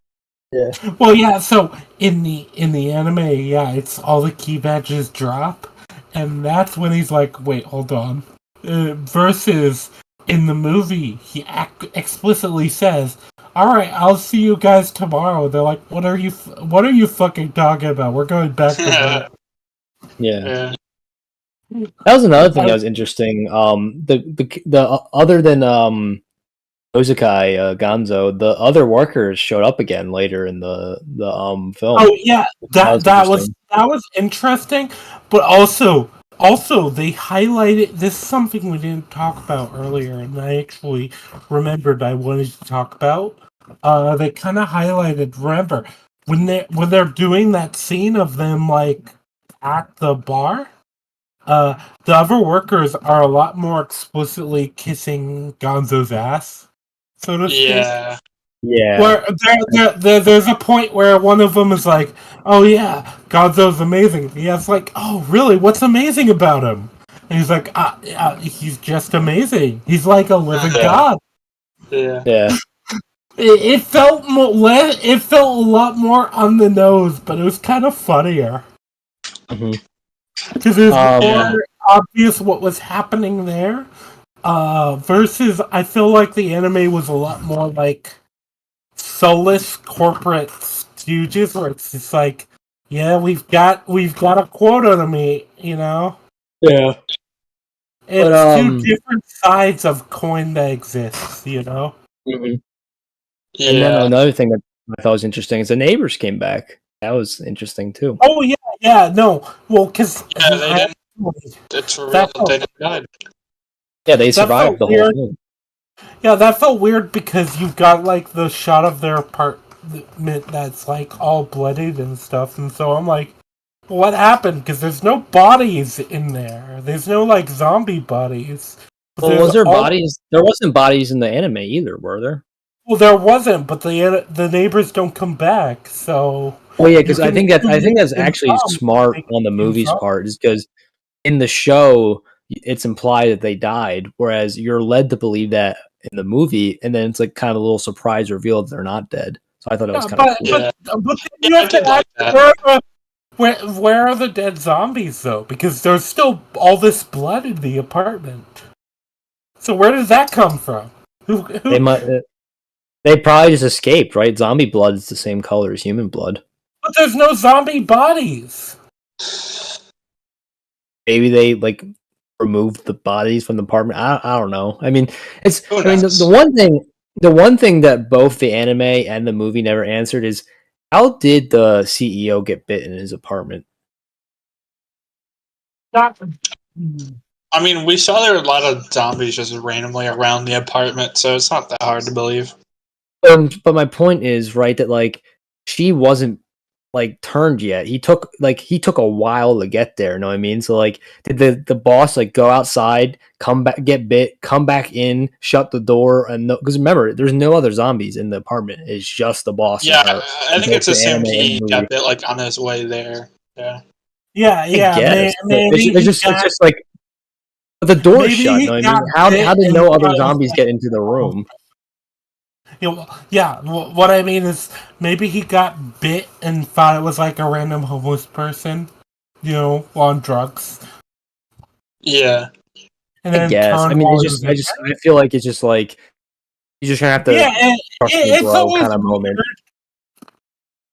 Because the whole thing happens so quick in Zom 100. That's probably one of the big problems with it. Is that like day one, the majority of Tokyo is infected, where I think that's a little bit unrealistic, even though they don't have guns. Yeah. Think? Like, you think so? That it would be unrealistic? I don't know, because Tokyo is like sardines, are packed in there like sardines, so I feel like Tokyo probably would be the most realistic city to just get wiped out immediately because they're so packed on top of each other and there's no guns. So I guess if there was a city to be overrun in a day, Tokyo would be the one I would believe the most. Yeah. But I agree. Anyway. And technically it takes 6 days, because in both the anime and the movie they say the power doesn't go out for 6 days. Yeah, but anyway, back to the timeline. So yeah, those who have the scene, and that's interrupted by the zombie waking up. And this is one of my big problems, is they don't do anything about him. Because the chick has lost her baton, and I guess that means she has nothing. There's nothing else in the store you can use as a weapon, apparently. Unlike all those glass bottles surrounding them. Yeah. Break one open and stab the zombie in the head. Well, no, not even that. Just smack the zombie with the bottle. Yeah. Yeah. Wouldn't that be a funny thing if it's like you have the dramatic scene of like the zombie in the like safe area getting up, and you think that it's gonna be like, oh, it's gonna like sneak up and bite somebody, and then it just gets smacked in the face with the bottle. Well, here's the thing: these showrunners or movie runners really hate these flight attendants because they get brutally murdered in both adaptations. Well, they spared everyone. They spared everyone else. They spared the coworkers. They spared the neighbors. They're like, nah, fuck the flight attendants. They're dying. Well, also to the story that they die. So I actually feel like one of the biggest problems is that Kencho survives versus the flight attendants because, but Kencho's there too, and the zombie just ignores him. Yeah, he bites the girl. Like, he has, it's a 50-50 chance twice in a row, but he got really lucky because he basically could have went for Kencho twice in a row, and he went for the flight attendant. yeah, a little convenient, but that's okay. Yeah, was it? If you do the math, it's 25% chance he survives that. But also, yeah, Kencho is having a very clearly set up to be. Sex would have probably initiated in the next 2 minutes. Yeah, he got cock blocked by zombies, whereas he scored in the anime. So, oh yeah, I didn't even think about that. Yeah, yeah. So the zombies. The setup is kind of, in general, I actually feel like we lose something not having the third flight attendant who But she was the most important one. She has a really meaningful conversation with Akira that actually pushes him along his arc, whereas they're just kind of a gag in this movie. They really don't serve any meaningful purpose. They're basically they're a gag, and it's kind of just set up to be a somewhat wholesome scene with Shizuka, which I think falls flat. I feel like Shizuka. Yeah, the hot springs did it much better in the anime. That's where they have the breakthrough moment. Well, also the thing with the anime is, you have Shizuka being saved in the aquarium, and then you have her accepting to join them. While here, it's just basically, she was in a common situation with them in the thing. She conveniently ran away with them, and then the pipe dream situation, she's going to happen to coincide with where they're going. Yeah, it was premature. Yeah, and I don't mind that necessarily if they didn't have the montage after that, after they get out of the corner store. A lot of I felt like that hurt her development heavily because they have that, and then they have the hot spring scene where Kencho's like, "Oh, you're finally loosening up," and I'm like, "What do you mean? She was clearly loosening up in that whole montage you just had." Yeah. I feel like they undid that, and it was dumb. Yeah, it's I would have been fine with the hot spring scene, and then having the montage be part of the finale. Have that be the ending thing of them they really could have just thrown that at the end. There's no reason they couldn't have put that at the end. Well, it could have been you could have had the credits play while that was happening. Yeah, that's exactly what I mean. Because having that before the hot spring scene is actually it actively undermines Shizuka. They did not seem to really understand her character. I think she was definitely the most botched of all the characters. Like I said, Akira is more or less the same. Gonzo is more or less the same. I mean, you disagree with me and Lulu on this one, but I think Kencho is actually better in the movie. But Shizuka is much worse. They don't get the point. I think we can all agree Shizuka is the victim of this whole live action movie. Yeah, they kept most of the undesirable traits, and they cut most of the likable traits, right? She's just kind of a bitch throughout the movie, and doesn't do much to change that. And then she doesn't have the sad backstory. They just kind of hint at it, when she's petting the dogs. Only the anime fans are gonna get that. Yeah. Well, not only that, but then you also have the fact that I feel like her vice, as far as things go in the anime, is much more. So if you look at it, so she has the mochi thing, the Sakura mochi in the store, which she then passes on, And you get the scene of her regretting that in the anime, and you get her interactions with Akira in the aquarium, and only then, when they're going to get the RV, which the RV was extremely convenient in the anime. I actually feel like it's too convenient. Like, what are the fucking chances you're gonna find an RV in the middle of, as far as I know, they were still in Shinjuku or Akihabara. Was it, no, it was. Wait, which one are you saying is more convenient, the anime or the movie? Oh no! So the movie, Kabukicho. No, they were in Kabukicho. Oh fuck! No, No. I mean, that's a problem. Also, A random RV. I think it's fine. I mean, like, go ahead. Yeah. No, you can go. I was gonna say that it is convenient, but having an entire episode about getting an RV is just fucking unnecessary. Well, it wasn't an entire episode about getting an RV. It was a lot. It was only the first few minutes. Yeah, it was the first few minutes, and then it was the setup for the Gonzo stuff. Oh, okay, never mind. You're right. Yeah, but I think the reason why I don't have a problem with it is it's not like it was just like they're in the woods and there's just an RV there. Like, there was cars everywhere that they could have took. It's just this just happened to be the one that had keys in it, right? They try like multiple cars first. Yeah.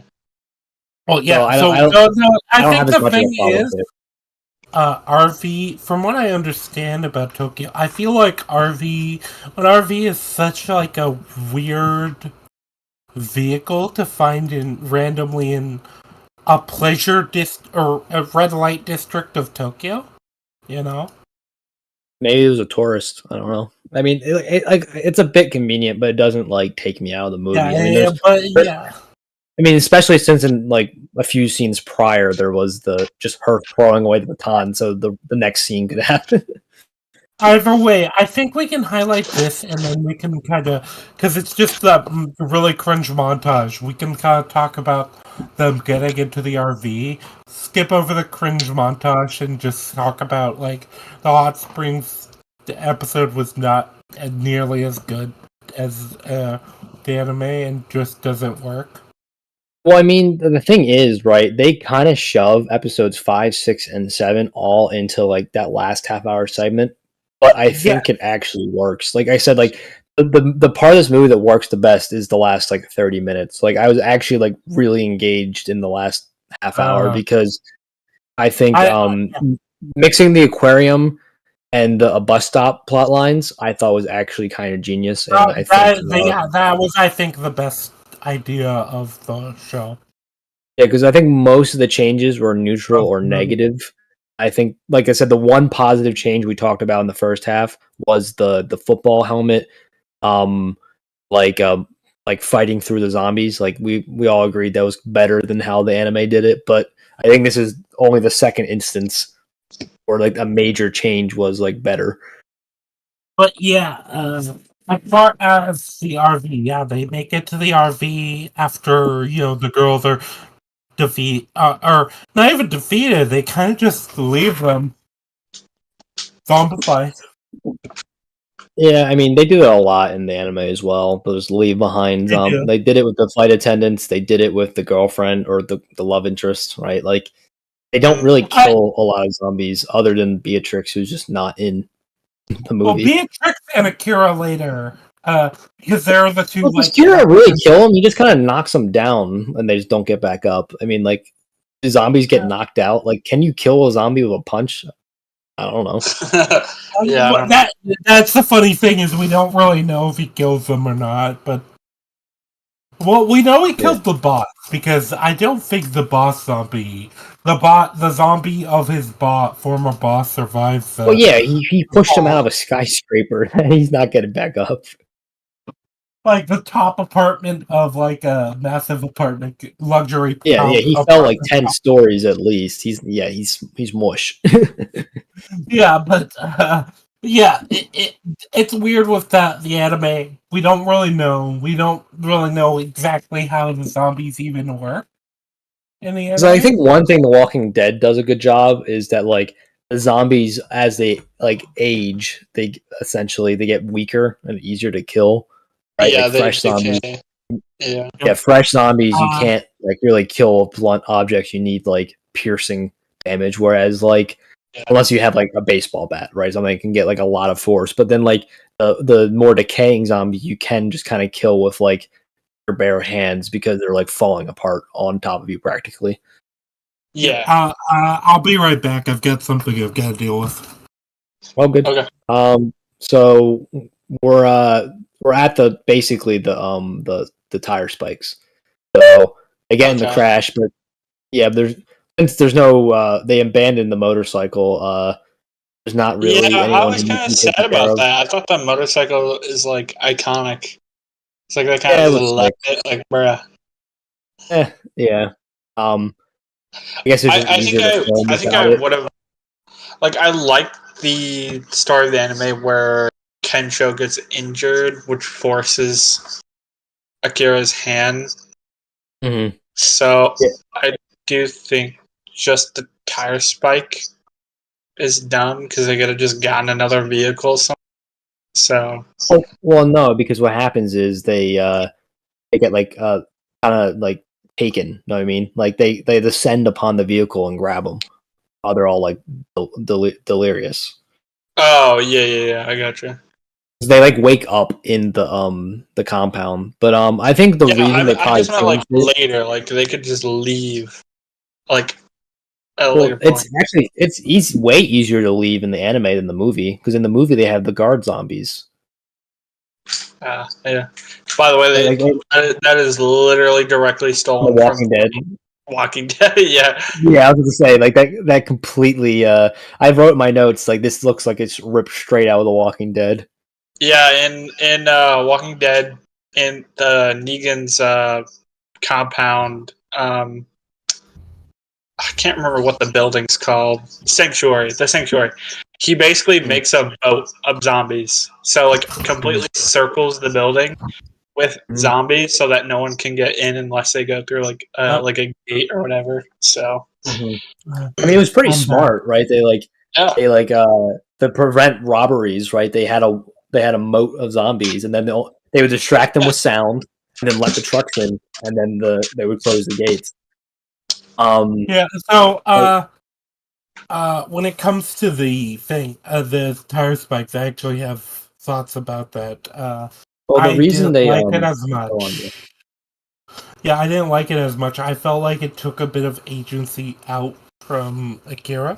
Because in the anime, the whole thing is Akira is suddenly like forced to decide between working with Gonzo again and you know, letting his friend basically still because his friend is hurt and he's kind of like forced into a position and he's also Yeah. already panicking. And I That's thought that was much stronger versus yeah. That's what I Akira said. gets knocked out and just wakes up Here's in. the thing, though. They do take agency away from Akira, but they give Kensho more agency. Like he has way more agency in the movie than he does in episodes 5, 6, and 7. Like Kensho Yeah. actually is very relevant in this last half hour. He moves a lot of the plot along, whereas he's just kind of there as like a comedic distraction in Yes, episodes 5, 6, and 7. I think it's one of those things where I don't know. I feel like I'd still want to see the convert. I feel like, and I think there's plenty they could have cut, especially from the last segment versus this, for to show us the interaction at least between Kensho and Gonzo to agree to like go into the aquarium and join their little thing. Yeah. Yeah, but so then we meet the neighbors again. It was like a cool reveal, and then it plays out pretty similarly to how the anime does it, right? Like Akira starts to revert back to his corporate self, and then Kensho gets all angry and tries to do something about it, and then like this last time he was physically hurt, so he couldn't do anything about it. This time he gets stopped by the neighbors because they don't want him like causing trouble. Yeah, actually, I kind of like that change. So yeah, because Kensho, I mean, the actor doesn't really look it, but he is supposed to be like a big dude. Like in the anime, like he's a big dude. So like, yeah, in the anime, he's like buff as hell. Yeah, he's supposed to be physically imposing, which is funny that they don't do as much of that in the anime, whereas they do more of that in the movie, even though the actor is not that physically imposing. Like he just looks it because everyone else is so scrawny. Like everyone in this movie is scrawny as hell. Yeah, is Rangi here?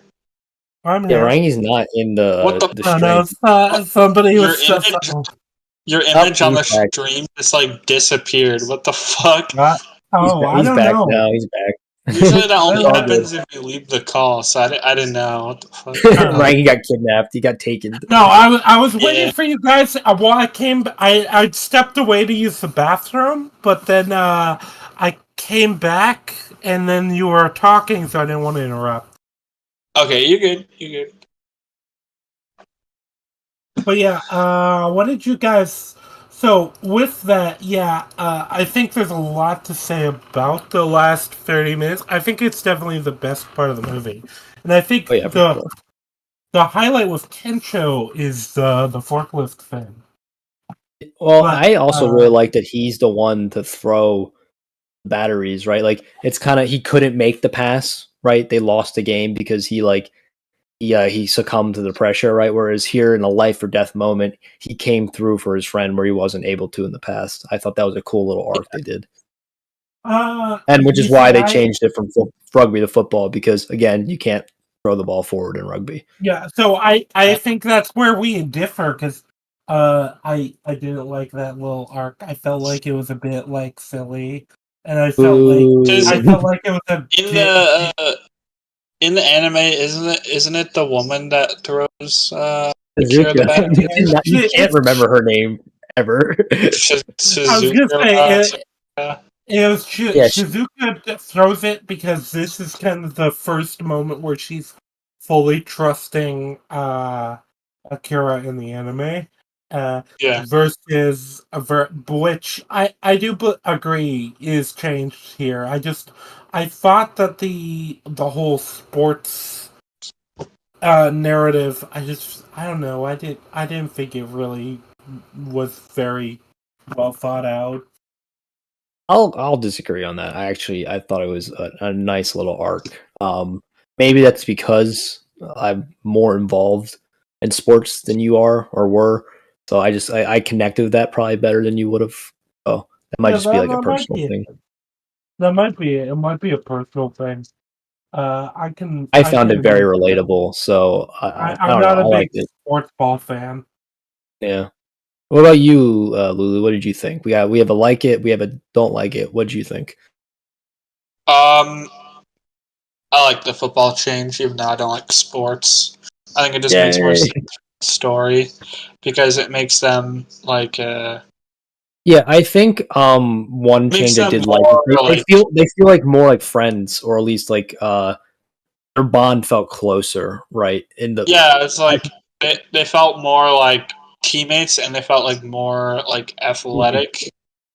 And yeah, I think they felt more like a genuine relationship, right? I thought the relationship was a bit too cartoonish in the anime, right? Like it was probably the least grounded part of the anime, their friendship. It was like Beavis and Butthead kind of thing. Whereas like I think their friendship is more believable in the movie.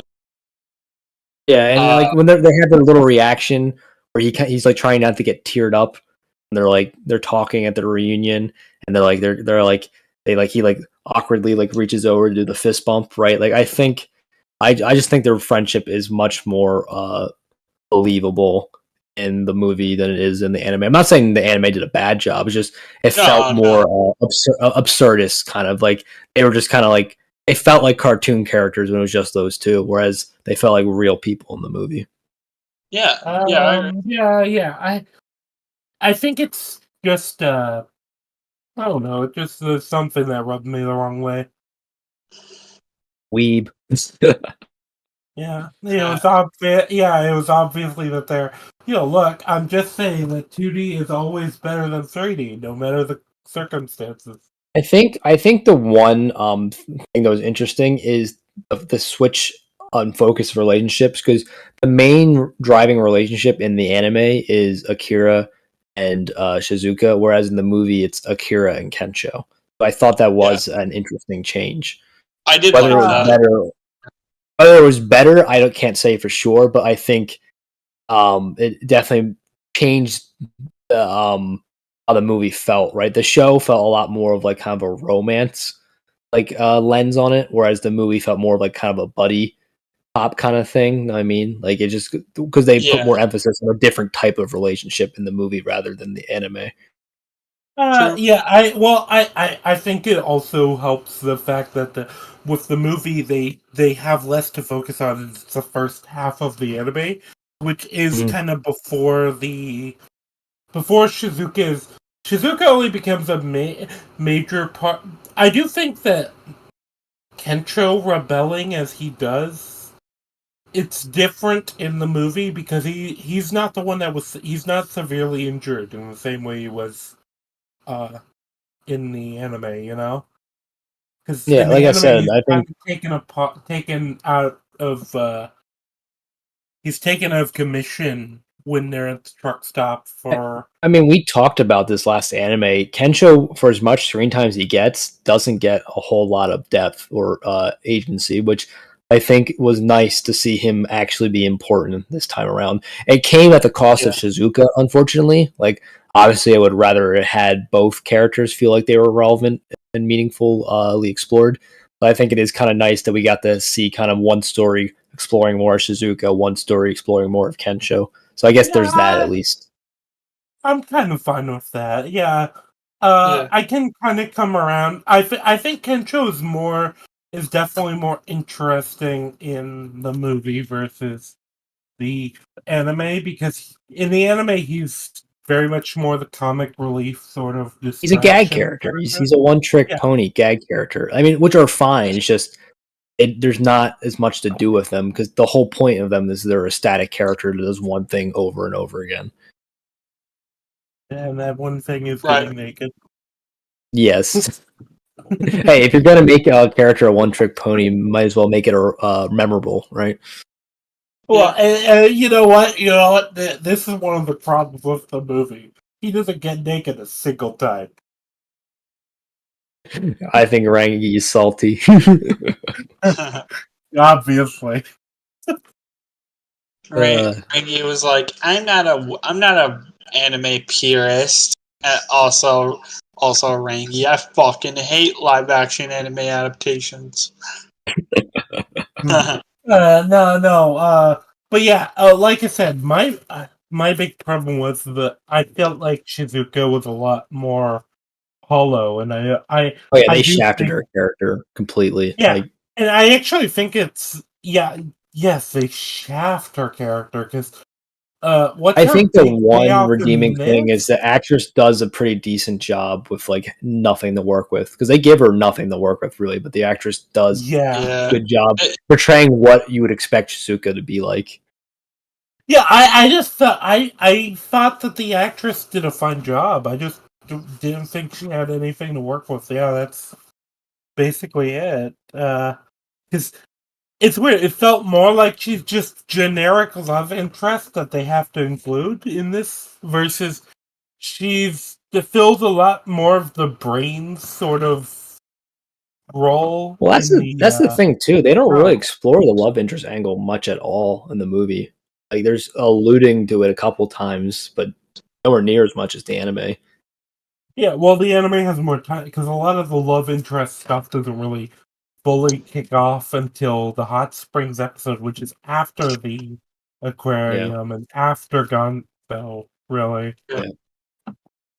I feel like this is gonna be a weird comparison, but they reduced her to a Laguerta role, Dexter, where Laguerta for 6 seasons straight, She's just like the sassy, annoying bitch in the background that no one likes. And then, like, occasionally she has one scene where, like, oh, she's a human. And I feel like that's what they did to fucking Shizuka. Where, like, she's, like, the annoying, sassy bitch in the background. And then you have the one scene where, like, oh, she is not a horrible person. And, you know, she's not annoying. And then it goes back. It just undoes that immediately after. So, damn, Lulu, tell us how you really feel. Yeah. So, going back to the plot, just because somebody has to draw us back. We're almost at the 2-hour mark. By the way, And we're almost done. But we're also almost done the film, so I wasn't too far. Yeah. With seeing the aquarium as a whole, I guess just talking about just seeing the tour of the aquarium and seeing like how things are conducted there. What did you guys think about that? I think the set was really cool. I think it was definitely the best set in the movie. I liked the set. I thought it was the best set. It was clearly the set they spent the most on, and I think that makes sense. I think they just spent the most movie on the budget. Like the zombies look the best in this scene. The zombie shark actually doesn't look that bad. Like the early movie CGI was horrendous. So like the fact that the zombie shark actually looks pretty cool was surprising. And then like the set was just like it felt like it was from a higher budget movie. Like they felt like pretty top notch. So like I said, I have mostly good things to say about this last half hour. I think they got their money's worth out of the set too because sure. I thought you get the scenes within the aquarium itself, and then you get the scenes with the zombies like storming it. You know? Yeah. And they definitely got their money's worth because they kind of double dipped there. Where it's not just but it felt organic though, which was nice. Like it made sense they came back to that room. Whereas sometimes when you want to reuse a set, they kind of just like arbitrarily have characters go back there. But I think the plot kind of moved them back to that cool looking set in an organic way. I don't think a mini golf course too, which was fun. Yeah. Well, yeah, and it felt like a real aquarium. That is kind of what I felt like. As far as what I mean, though, with the aquarium is like kind of just the scenes where he's getting toured. I felt like, so I kind of liked that we got more recurring characters from the beginning of the movie, following Gonzo versus, like you got a lot of the crew members that the coworkers that he knew, and I think that also probably helps with the effect on Akira versus the baseball team. Yeah, versus the baseball team. Yeah. Yeah. But, especially since the baseball team wasn't really set up. Like that would have been cool if like Gonzo like kind of set that up by like dishing out work he was supposed to do to go hang out with his baseball buddies, right? That would have been an easy setup. Yeah, or foreshadowing. Even he was like pushing work on other people in order to because corporate baseball teams are a thing in Japan. Yeah, but I think that would have been an easy layup to like foreshadow them, which I was for a show. It's like pretty good with that kind of stuff. I was surprised they didn't foreshadow that. I thought that was a strange choice. You could have had a scene of like, oh, Tendo, you need to cover this. I need Shinada for baseball practice today. Yeah. You could have fit that easily within the like work. And it would have been really cool to like see the baseball team show up after that. Know what I mean? Like I feel like that and not setting up the main villain in the flashback in episode 3 were the two biggest missed opportunities for like easy foreshadowing that would have been subtle that you wouldn't necessarily have paid too much attention to. But then when it comes full circle, you're like, oh, they did set this up. That's pretty cool. You know what I mean? Yeah. But back to the movie, I like that you got like recurring characters basically within this, and you also saw the employees more kissing up to Kosugi in the movie versus I feel like in the anime where most of the coworkers are just in the same kind of grind as Akira, where it's just like, yeah, we're all everything shit for all of us, Yeah. But yeah, with Kosuge, I do feel like his role, while he's oppressive, I think he's still done better in the anime, because I think he's done a little bit more subtly in the anime, so to speak. Yeah. Yeah, I think I can agree the anime was better, but I think he I felt a little think they bit did a more good job. realistic in the movie, right? Like the anime is a bit more over the top. Like what you're more likely to have a boss like the actor uh the live action movie because he was a bit more subtle with his toxicity, right? Whereas like the one in the anime was like J. Jonah Jameson level over the top, which you don't really see as much. Well, it's weird because it feels like he's more over the top to an extent, but he also feels like he's quicker to like pivot to the sort Yeah, I of agree. He's better playing the nice side in the anime. yeah, and I think that's what we didn't get to see as much in the movie. Yeah, there was Uh, moments of it like, yeah, oh, good well, job, Kira or the, Tendo. You the like thing I always the thing I always think too beer. is the dinner. Well, Yeah. I was gonna say the dinner scene in versus the beer scene in the anime, because with the dinner scene you get like it feels very overt. You've got this like feast on Kosuge's table versus like Mhm. the emergency rations on everyone else's table, and I'm just Yeah. thinking like, no, you aren't controlling these people with this overt display of decadence. You don't have the muscle. You have like maybe like seven crew members versus Yeah, because like like in the what in the 40 anime, he had an people. entire baseball team with bats. Where in here, it's just like he has like Yeah. five guys who are Well, not particularly built. even then, in the anime, it doesn't feel like he's like living up to the same extent. Like he's not like eating like full course meals while everyone's eating like Mhm. shitty emergency rations. Uh, Yeah. they mention like, oh, he always has like the cold beer while he makes everyone else drink cold beer, and he sits out on like the hard jobs. But that's Yeah. different than I think like him pigging out on like a full course like feast. Like we said, it's not as subtle as the anime. That's not particularly subtle. It's pretty funny that they struggled to be as subtle as a not particularly subtle anime. So I just Yeah, find it amusing. yeah, that's kind of. But I still liked Kosugi.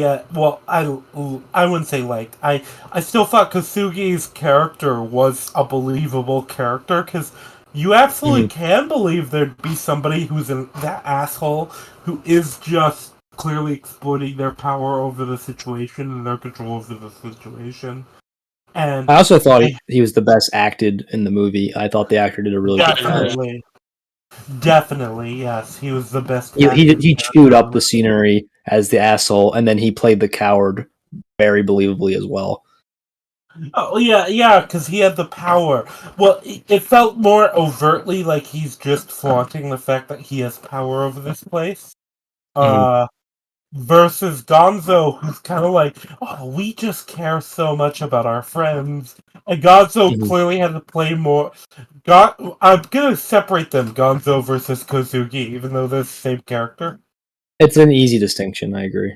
Yeah, yeah. Yeah. So when I say Gonzo, I mean the Mhm. anime versus Kasugi. So Gonzo, he felt like he had to play more politically, like when he had the beer chilling thing, Mhm.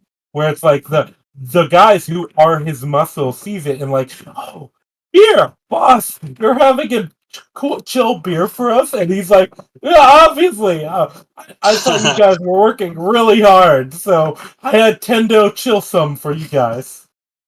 Lulu, let me know if you agree with this analogy. Gonzo is more like the governor, and then Kozuki is more like Negan, like how they rule. Yes. Exactly. Yes, that is. Because governor is like more straight up evil, where Negan is more like charming and somewhat empathetic.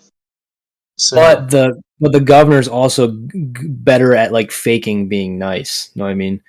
Like Negan's kind of what you get. Like the governor has like, remember with that girl, like, he kind of like charms her even though it's not really who he is, kind of thing. Yeah, he does. Yeah, he does manipulate a bunch of people into like fucking, murdering for him. So yeah. So I think like that's what I mean. Whereas like the governor's a lot more two-faced, right? But he's like he's a more like the anime character felt more evil than the movie one. So I think he's like kind of he like the anime one's like the governor where he's more evil, but he also has like an overly nice fake nice side. Whereas like Exactly. Kosuke is like Negan, where he's a bit more realistic. He's a bit more charismatic, but he's also what you see, what you get. Right? He doesn't really do the two-faced thing as much. He's just an asshole who walks around like he owns the place. He doesn't try to hide who he is. Yeah, exactly. Well, to the point where I remember the tour, there's a couple of times where he specifically draws the attention of the crew members. I say the crew member, the people who are wearing the master shot. Yeah, because those are the people who have the power, right? Those are his capos. Yeah, but he draws their attention so that they bow to him. Mm-hmm. Like in the movie, and I thought that was very noticeable that he does that. Because it's very. I feel like the best way to put it is Gonzo is more like the corrupt politician in like a normal society, while Kosuke is more like the Stalin, the dictator. It's like Two-Face versus the Penguin kind of thing. Yeah, exactly. There we go. I'm killing it with the analogies right now. It's the mob boss versus the manipulator. Yeah. But yeah. So and they do a bit more of the groveling before Kazuki thing, and then we cut away to the zombie getting off the bus and biting the worker, and then that starts the chain reaction. I think one of the best scenes in this is we kind of skipped over it. It's the scene with Kencho while they're having dinner. Yeah, we talked about that scene already. Yeah, we did talk about that, but before we got to the scene. We talked more about the actual meal, but Kencho specifically is very bothered, and you get we did talk about this. From I don't think we talked about it specifically. This might be when you were there. Yeah, so what I'm specifically talking about is the couple. Yeah, well, the couple stops him. Yeah. Yeah, the couple stops him because it's our team is going to be excommunicated. We talked about this. We definitely talked about this. Did we? Yes. Yeah. I don't know if you were here for this, but everything you said, we've already mentioned. Okay, is this a bite? Well, I thought that was particularly sinister in a different, more oppressive way than the anime. Yeah. I don't know if we necessarily framed it that way, but we definitely did talk about the difference and. I think we did it more through the Kensho angle rather than the Kazuke angle. That might be why I didn't pick up on it. Yeah, because we talked about it through Kensho's perspective rather than Kazuke's influence, right? We were talking more about Kensho's agency and how it changed versus the him being injured versus him being stopped by the couple who doesn't want his actions reflect upon them. That's kind of what we talked about. Yeah. But what I mostly mean is the fact that it also shows that Kazuki is using a lot more oppressive tactics in that... The Andor tactics. Yeah, it's your team... The people around you are going to be affected if you rebel, and so it's almost using morality against people. I find it more believable that Kensho would rather not beat the boss's ass because a like a pregnant married couple doesn't want to get kicked out, rather than him being like kind of injured. Because I feel like even if he was injured, he would like beat the shit out of the boss, which he does at the end of the movie. Like he fucking that's like another thing. Like I said, shit. Kensho has agency throughout the whole movie, which is really nice because he doesn't do anything to move the plot along in the anime until he gets like in his own boss fight. That's the only time he has like any agency in the whole show, which is kind of annoying. It's more in the show. He just goes along with whatever. He's just like, yeah, well, I'll do whatever you guys want, kind of thing. In the show, Shizuka is more of the one with agency here, where that's what I was about to say. And I think it works in the show because Shizuka has her backstory, but obviously they can't afford to like give her that same like level of time for her backstory here. Yeah. Now, do you think they went with Kensho as the more prominent secondary character rather than Shizuka because he was the easier character to kind of explore with less time and less of a budget? Or do you think it was just they wanted to do something different and the easiest way to do that was to explore a different character? Like which of the two do you think is the reasoning behind why they focus more on Kensho than Shizuka? Both. I think it's both, yeah. Yeah, I don't know how much. Yeah, I don't know how much they had to do. It was definitely done on a tight budget because there's a lot of cheap looking elements. Like I said, the finale looks surprisingly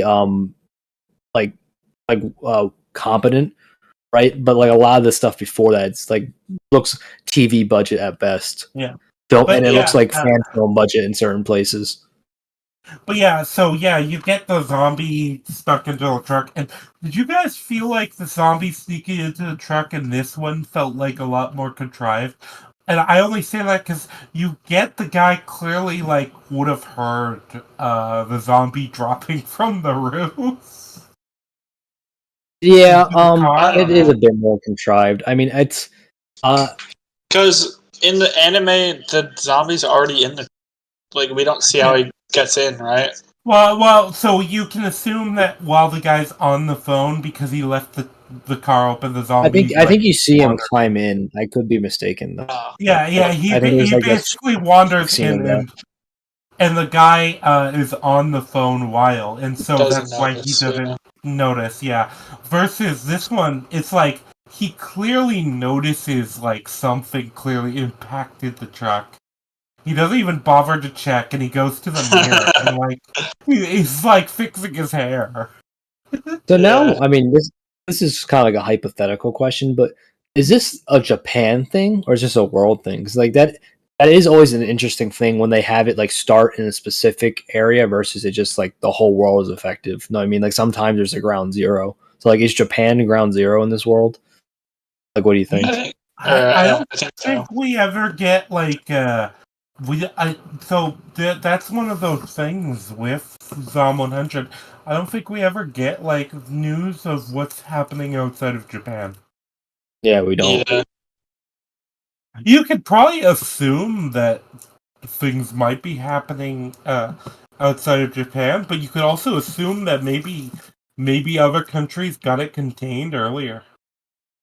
And that's the thing too, right? It's like when you have a ground zero, I feel like a zombie apocalypse, like unless it that's the thing they never really talk about. It's like when one person turns, it would in today's day and age, right, with like social media, that would spread so fast. You know what I mean? That like I feel like it's not as believable that they they get to other countries if it only originates in one spot. You know what I mean? I always have a problem with this like idea that the military falls in the zombie apocalypse. Oh, it's so ridiculous. No. Guys with armored vehicles and like established tactics. Our military actively has plans in case of a zombie apocalypse, even though it's obviously not possible. At least in this situation, it's believable because the zombies run and jump and there's no guns, so it's like the fuck are people gonna do? You're dealing with Japan versus Texas. Yeah, like in the U.S., there's more guns than people. I think it's I think that's why I enjoy zombie media in other countries more, because it just bugs me every time that like how quickly the US falls when again there's more guns than people. Like these zombies are getting murked left and right. Well, okay, like I can buy maybe like New York City. Maybe it falls, because there's so many people and there's a lot more strict control on guns and this and that. And you're talking about like because you're talking about a city, like there's so many other sort of services that would be reliant on normal like normal like maintenance and normal like but outside of the Northeast and the West Coast, like it's like those zombies aren't getting anywhere. Like you try going out to the Midwest, they're just gonna get popped. Like, there's gonna be like it's gonna be like Korean rooftop snipers just picking off zombies left and right, just boom down, headshot, headshot. My brother always jokes about this. In the Midwest, it'd become like a seasonal chore. Like, oh shit, we gotta clear out the zombies from the field again. That's why, like, they don't make it like, what's it called? They don't bother to explain it in The Walking Dead, where it's like Rick's in a coma for a month, and so it's implied that over that month, or Jesus fuck, holy sorry, I ran out of water. My voice is dying. Rick's in a coma for a month, and so it's assumed that over the course of that entire month is when the United States falls, not over one day. So, like, it does take time for the country to be overrun. It takes an entire month. One thing I'll also give The Walking Dead credit for is that anytime anyone dies, they turn into a zombie. That's a huge difference. Like when it only spreads, makes it like difficult to keep it controlled. Yeah, because like if someone dies of old age while they're sleeping in bed next to you, boom, they bite you, and then you're a zombie too, right? Like, well, not only that, just every hospital in America is just gonna immediately have been overrun. Yeah, that's what I mean. Like the fact that like it doesn't spread exclusively through bite makes it a lot more believable, because people do just die, right, from all kinds of things. But that fact that every single death causes a zombie makes it way more believable, which I do appreciate that Walking Dead did that. Yeah. Yeah, but anyway, so yeah, the zombie gets out, and am I the only one who felt like the guys were more incompetent with trying to wrangle this zombie than well, it's a different kind of incompetent, right? In the anime, they just all go into panic mode and run away, whereas in this, they try to tackle the zombie ? I did not know. They get like bitten one by one. Yeah, they were both incompetent. It's just the anime was more believably incompetent. Yeah, because I can buy the like, oh, everyone panicked and ran away. Well, if they kept calm, they probably could have just killed the thing. Yeah. And it was two zombies. They could have easily took out two zombies, but everyone freaked out. Whereas here, they actively like got themselves in biting range, which I thought was odd. Yeah. It's like at the point where the guy's already bitten, you're just gonna be like, oh well, shit. I'm just gonna bash the zombie's head in while it's dealing with Frank, and then I'm gonna bash Frank's head in so that I don't have to deal with that. And you know what? Frank will appreciate it because I didn't let him turn. Mm-hmm. But yeah, then while that's all going on, you have like the big confrontation, which Kensho initiates this time around rather than Shizuka, because again, they kind of give a lot of Shizuka's agency to Kensho, which is, I guess, a net neutral because it benefits one character and diminishes the other. But yeah, Kensho confronts the boss, and that's what kicks off the whole conversation. And then they do a lot of the same beat for beat stuff. It just doesn't hit as hard because you don't have the Shizuka backstory. Yeah. You also just don't get enough with Kensho either, as far as like his own investment. I think in order to, hit the same notes. I think it's completely believable why he does what he does, but it's not as like emotionally charged. Here it's just like it's a buddy sticking up for his friend, whereas Shizuka was kind of rejecting like a life's worth of programming, right? Like it's one hits a little bit harder than the other. Yeah. Yeah, and I also think the fact that it's one of Shizuka's like major moments in the whole anime. Mm-hmm. Well, because Yeah, like I said, her still go through the rant, but I don't think the rant is as powerful. no, it's not. It's because you take out a lot of the context and makes it more meaningful. Yeah. Well, also just the wording of it is very different, and it feels very weaker worded.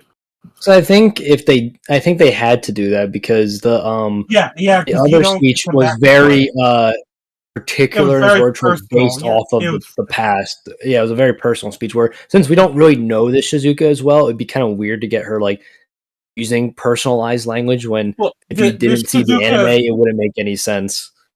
This Shizuka was also never as principled as the original Shizuka. Remember, she had the sake bottle in her fucking her fucking basket to leave. I really don't know what they were doing with that. Because like they just kind of hint she's an alcoholic, and they use that as like a light motivation to get her to stay with the gang. But like, and there's never a moment where her alcoholism like causes her to have like an issue, right? Where she's like too drunk to do something, or like you know what I mean? Like I don't know why they included it if it really played no relevance in the story whatsoever. Yeah, well, and I think it weakens her character. Because, like I said, with the Sakura Mochi, it's a thing of she's tempted, and then she just doesn't give in, and then she regrets it later. I agree. In the anime. Versus with the alcohol, she's just a hypocrite. I agree. Because the sake is much more detrimental to her than the Sakura Mochi, and definitely more detrimental than Akira, who's like picking up like a steak seasoning and salt. Yeah. Oh yeah, salt could actually have like uses too outside of just. Yeah, it can de-infect wounds and stuff like that. Exactly. But yeah, so I'm starting to get a bit tired, so let's move this along. So they had the confrontation. It plays out pretty similarly, but the difference is where they're both get interrupted by zombies, right? This time you throw in the zombie shark on top of everything, which is I think is pretty fun because you're mixing boss fights. Like Gonzo and the shark are both in the room, so it's like you get like kind of the man versus nature and man versus man at the same time. And then I think actually I will say this: I think him saving Gonzo from the shark is actually more meaningful than him saving Shizuka from the shark. I will die on that hill.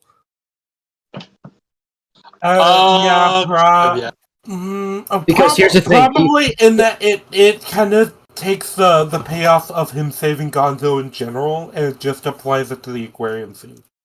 But I think but the reason I think it's different is because this is him like showcasing his hero moment for the first time, just like in the anime.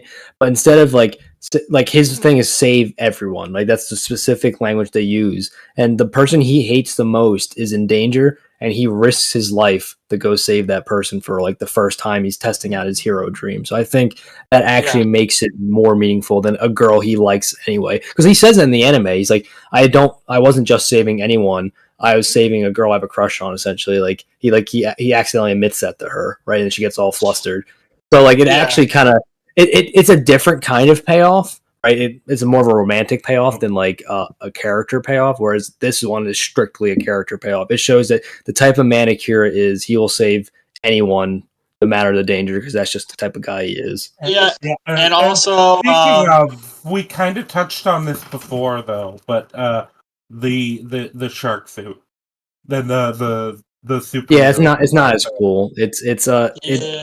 It doesn't look as practical. Like, where the hell is the scuba mask? Like, this is something that's supposed to be used underwater. But like, you gotta show the actor's face.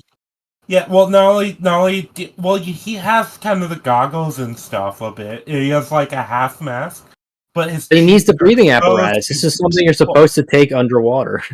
Well, not only that, just the practical thing of him dealing with zombies with this. His face is exposed, his neck is kind of exposed. Oh yeah, I Yeah, wrote that was kind The zombies ignore that? Like when he got tackled by the 4 zombies, like really none of them bit him in the face. Extremely lucky that none of them bit him on the face. Yeah, it's like that meme about Batman where it's like, bro, just shoot him in the mouth. What are you doing? Yeah, at least Batman's like a moving target, right? Like it's hard. It's really hard to hit a moving target on a very small section. Right? Well, like, also, Yeah, you assume with a gun when you're shooting somebody, if you shoot them in the chest, it's instinctual to try to shoot for center mass. You know? Yeah, because it's the easiest part to hit, and which is why he has the bat signal there, is to draw attention to it subconsciously, and that's the most heavily armored part of his suit. Like it's actually like a pretty cool like thing that he uses to like not die. But the funny thing is, we've seen several zombies with like neck and face wounds too. Well, we see a lot of the humans get bit in the face throughout the movie. Like the flight attendants get bit in the face. Yeah, exactly what I mean, and that's kind of why I was just like, this is like a major weak spot of this thing, and the other fact is he raises the mask of it, making himself more of a target, like after the first appearance of the suit. Yeah. He doesn't put the mask back on. Well, that's live action movie's gonna live action movie. Like I said, the MCU is like a huge. This is one thing. Despite Deadpool and Wolverine being a very flawed movie, Ryan Reynolds keeps the mask on for most of the movie. Like I will give him major props for that. Yeah, that's like really, really Chad move on his part, because most actors, right, will want mandatory FaceTime because it's like good for their career. So like the fact that he's willing to like, I guess he doesn't need it as much as other actors, sure, but the fact that he's willing to like sacrifice that is pretty cool of him. And also, well, that's a little different because Deadpool, the whole point of Deadpool is his dialogue and his voice. So while you're right, like, yeah, that is a Chad. For example, move. Spider-Man. Also, Spider-Man's mask. Spider-Man's mask is just as important as like Deadpool, probably even more important. And like Tom Holland takes his mask off constantly. Know what I mean? Yeah, I will say that is dumb, because especially in the first two, where his identity is unknown, he's just out in public taking his mask off. It's like, bro, what the fuck are you doing?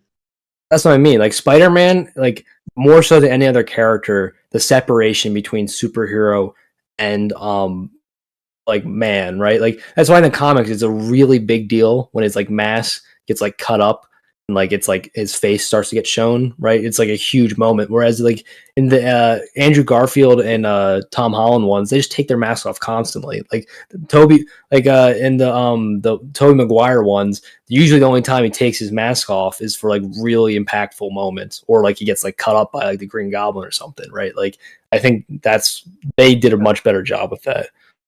Or he's unconscious and somebody else takes it off. Yeah, that happens a couple times. Yeah, that happened in 2. In Spider-Man. All right, 2. So I think we should just wrap this up now because his phone died. So yeah,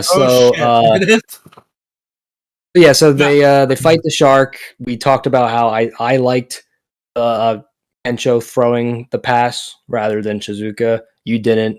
I wouldn't even say that part I'm neutral on. I feel like I wouldn't mind it so much if Shizuka got more in this show, because the most she gets is that scene with the throwing the megaphones either way, and I felt like that was really dumb. Yeah, no, I mean it was stupid, but so we're gonna wrap this up because kind of feels awkward going on without the host, but we were almost done anyway. But yeah, so they kill the shark, big hurrah moment. I liked how they didn't kill Gonzo. I was worried they were, because him. Oh yeah, him getting rammed across him getting rammed and then like going across the room. That's when I thought like, oh, are they gonna kill him? Yeah, I was worried about that, and I'm glad they didn't because we discussed in the last stream, like it's way more thematically poignant for him to be abandoned by everyone he oppressed rather than just dying. So I think it's really kind cool of worse for him in this because he's kind of crippled and he's abandoned. Yeah, and he's like, and I thought it was really funny him groveling to Akira. He's like, "I'll even let you be the boss," right? Like, it's like I thought that line was funny, and then I'll make you like, a team leader. Basically, he's offering to make him a kappa. Yeah. Oh, I thought he meant that he would be the boss. I guess I misunderstood that. Yeah. Well, he said a team lead. But, so yeah. So you're the right. idea is he's trying to offer him to be like, his right hand man. Be like, you'll be like my right hand man. We can still do this. Obviously, my management is needed. And he is crippled. This is the thing. This Gonzo is kind of screwed in the future. Yeah, he's not going to be able to get away from zombies easily either. Yeah, so he's just kind of trapped in his own prison of his own making. Pretty poetic ending and pretty justly fitting. So that was, and then they kind of drive off into the distance. Talk about like the stuff they're gonna want to do, which is pretty much how the anime ends. So they end the same. Just the only difference is Beatrix is not here. Rip your favorite character. No big booba German lady. Such a tragedy. Anyway, especially imagine who they would have casted. Whew. But I don't know. That's probably why they couldn't, because there's not like a lot of what the hell? Why is there a giant Lulu? What? It's on the stream. There's a giant Lulu like cutting across the screen.